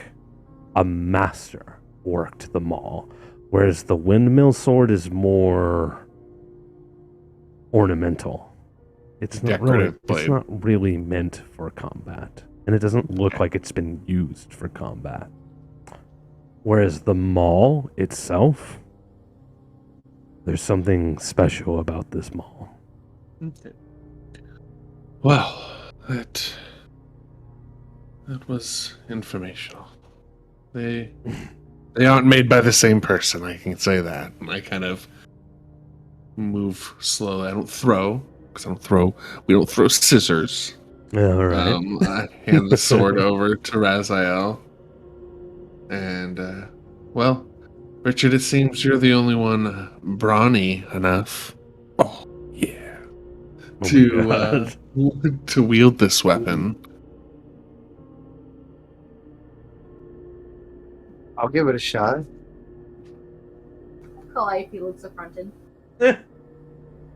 She's bristling with weapons. I can't have that. What do you mean? Calliope, I think your collection is fine where it is for now. Then choose your words more wisely next time. Oh. And so Richard gives the maul a couple swings. It feels good in either one or two hands, Man, but you can certainly deal a bit more strength or damage with two. It's a warhammer. I believe I'll have to check the stats. I believe it does a 1d8 one-handed and like a 1d10 two-handed. Yeah, that is a Yeah. Warhammer. Okay. So I wield one of those. It's a warhammer. And you can sense there's a little bit of extra, like, when you swing it, the weight feels good, but there's like a singing to its swing, and you can just like feel the power behind each one of these swings. And you're fairly certain there's just like an extra heft to it, beyond like a master craftsman. This is something special, but you're not certain exactly what it is. Certainly feels good. You have like a sense of security while holding the hammer as well. There was danger nearby. You're starting to get a sense that you would feel it.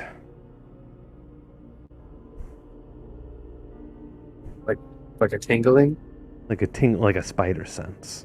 You can feel a spider sense starting to like grow from just holding this hammer. You can't really get a sense for it yet, but you have a feeling there's something magical radiating from this hammer that you only need to really like get a feeling for. I begin to look around, and I feel the tingling and know that You're that safe. we're safe. For now. There's also this constant sense of being aware that comes with the hammer. Like being on watch. But through the hammer. Very strange. That is strange. Might have to take some time with it.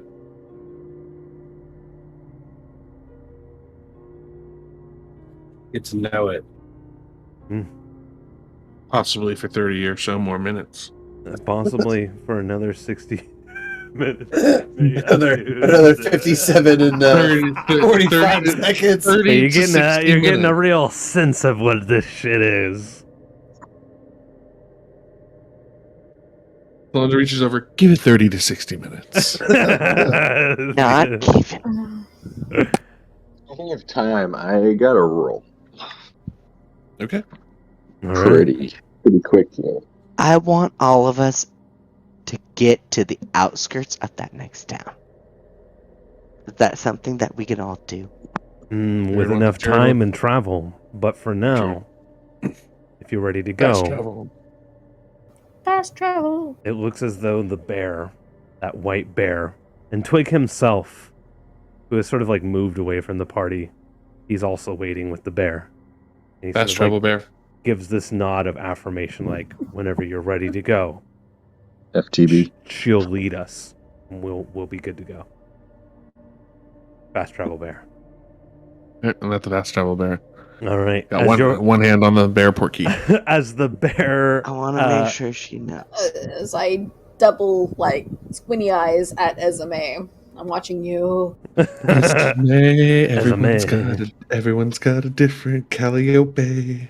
the party Okay. gathers around the fast Please, travel bear. actually, And she Isla, begins. Anna, is Hold on. No, Esme? go ahead. Esme? Esme. Okay. Esme. Esme. She's still Squinty here. eyes at Esme. Esme.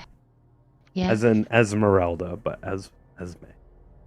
Well, backing and grabbing the bear hair, looking at Esme, just eyes on you. Well, the bear begins to lumber forward, and the halo of will-o-wisps follow her, and the trail before her lights itself up as the tree branches begin to dance with those glowing soul lights, almost chiming now, but that same soft chime they heard from the toll of the dead, that now plays gently through the woods, almost like a cheerful song now, rather than like a sorrowful drawing upon death. They're now just like chiming happily in how the forest has been almost set to a more peaceful state than when you first arrived as your party. And though it took some time, she, the bear, has led you all to the edge of the woods once more. And she pauses on the edge and sort of ushers all of you beyond the roots of the trees. And she seems to turn her head towards Twig and give a few solemn nods of her head before turning back and entering back into the mists of the woods and disappearing once more. and you all sort of turn back towards the empty fields. And you see just over the rolling hills the rooftops of the Markov vineyard, which you know as the Wizards of Wine. The vineyard that you all worked together to save, and that place you got the Sun Sword. And it's been only a couple days, but it probably has felt like an eternity since you've seen this place. And, well, you all know that that's where your wagon is. So you all begin down the very rough path that leads itself to the edge of these woods.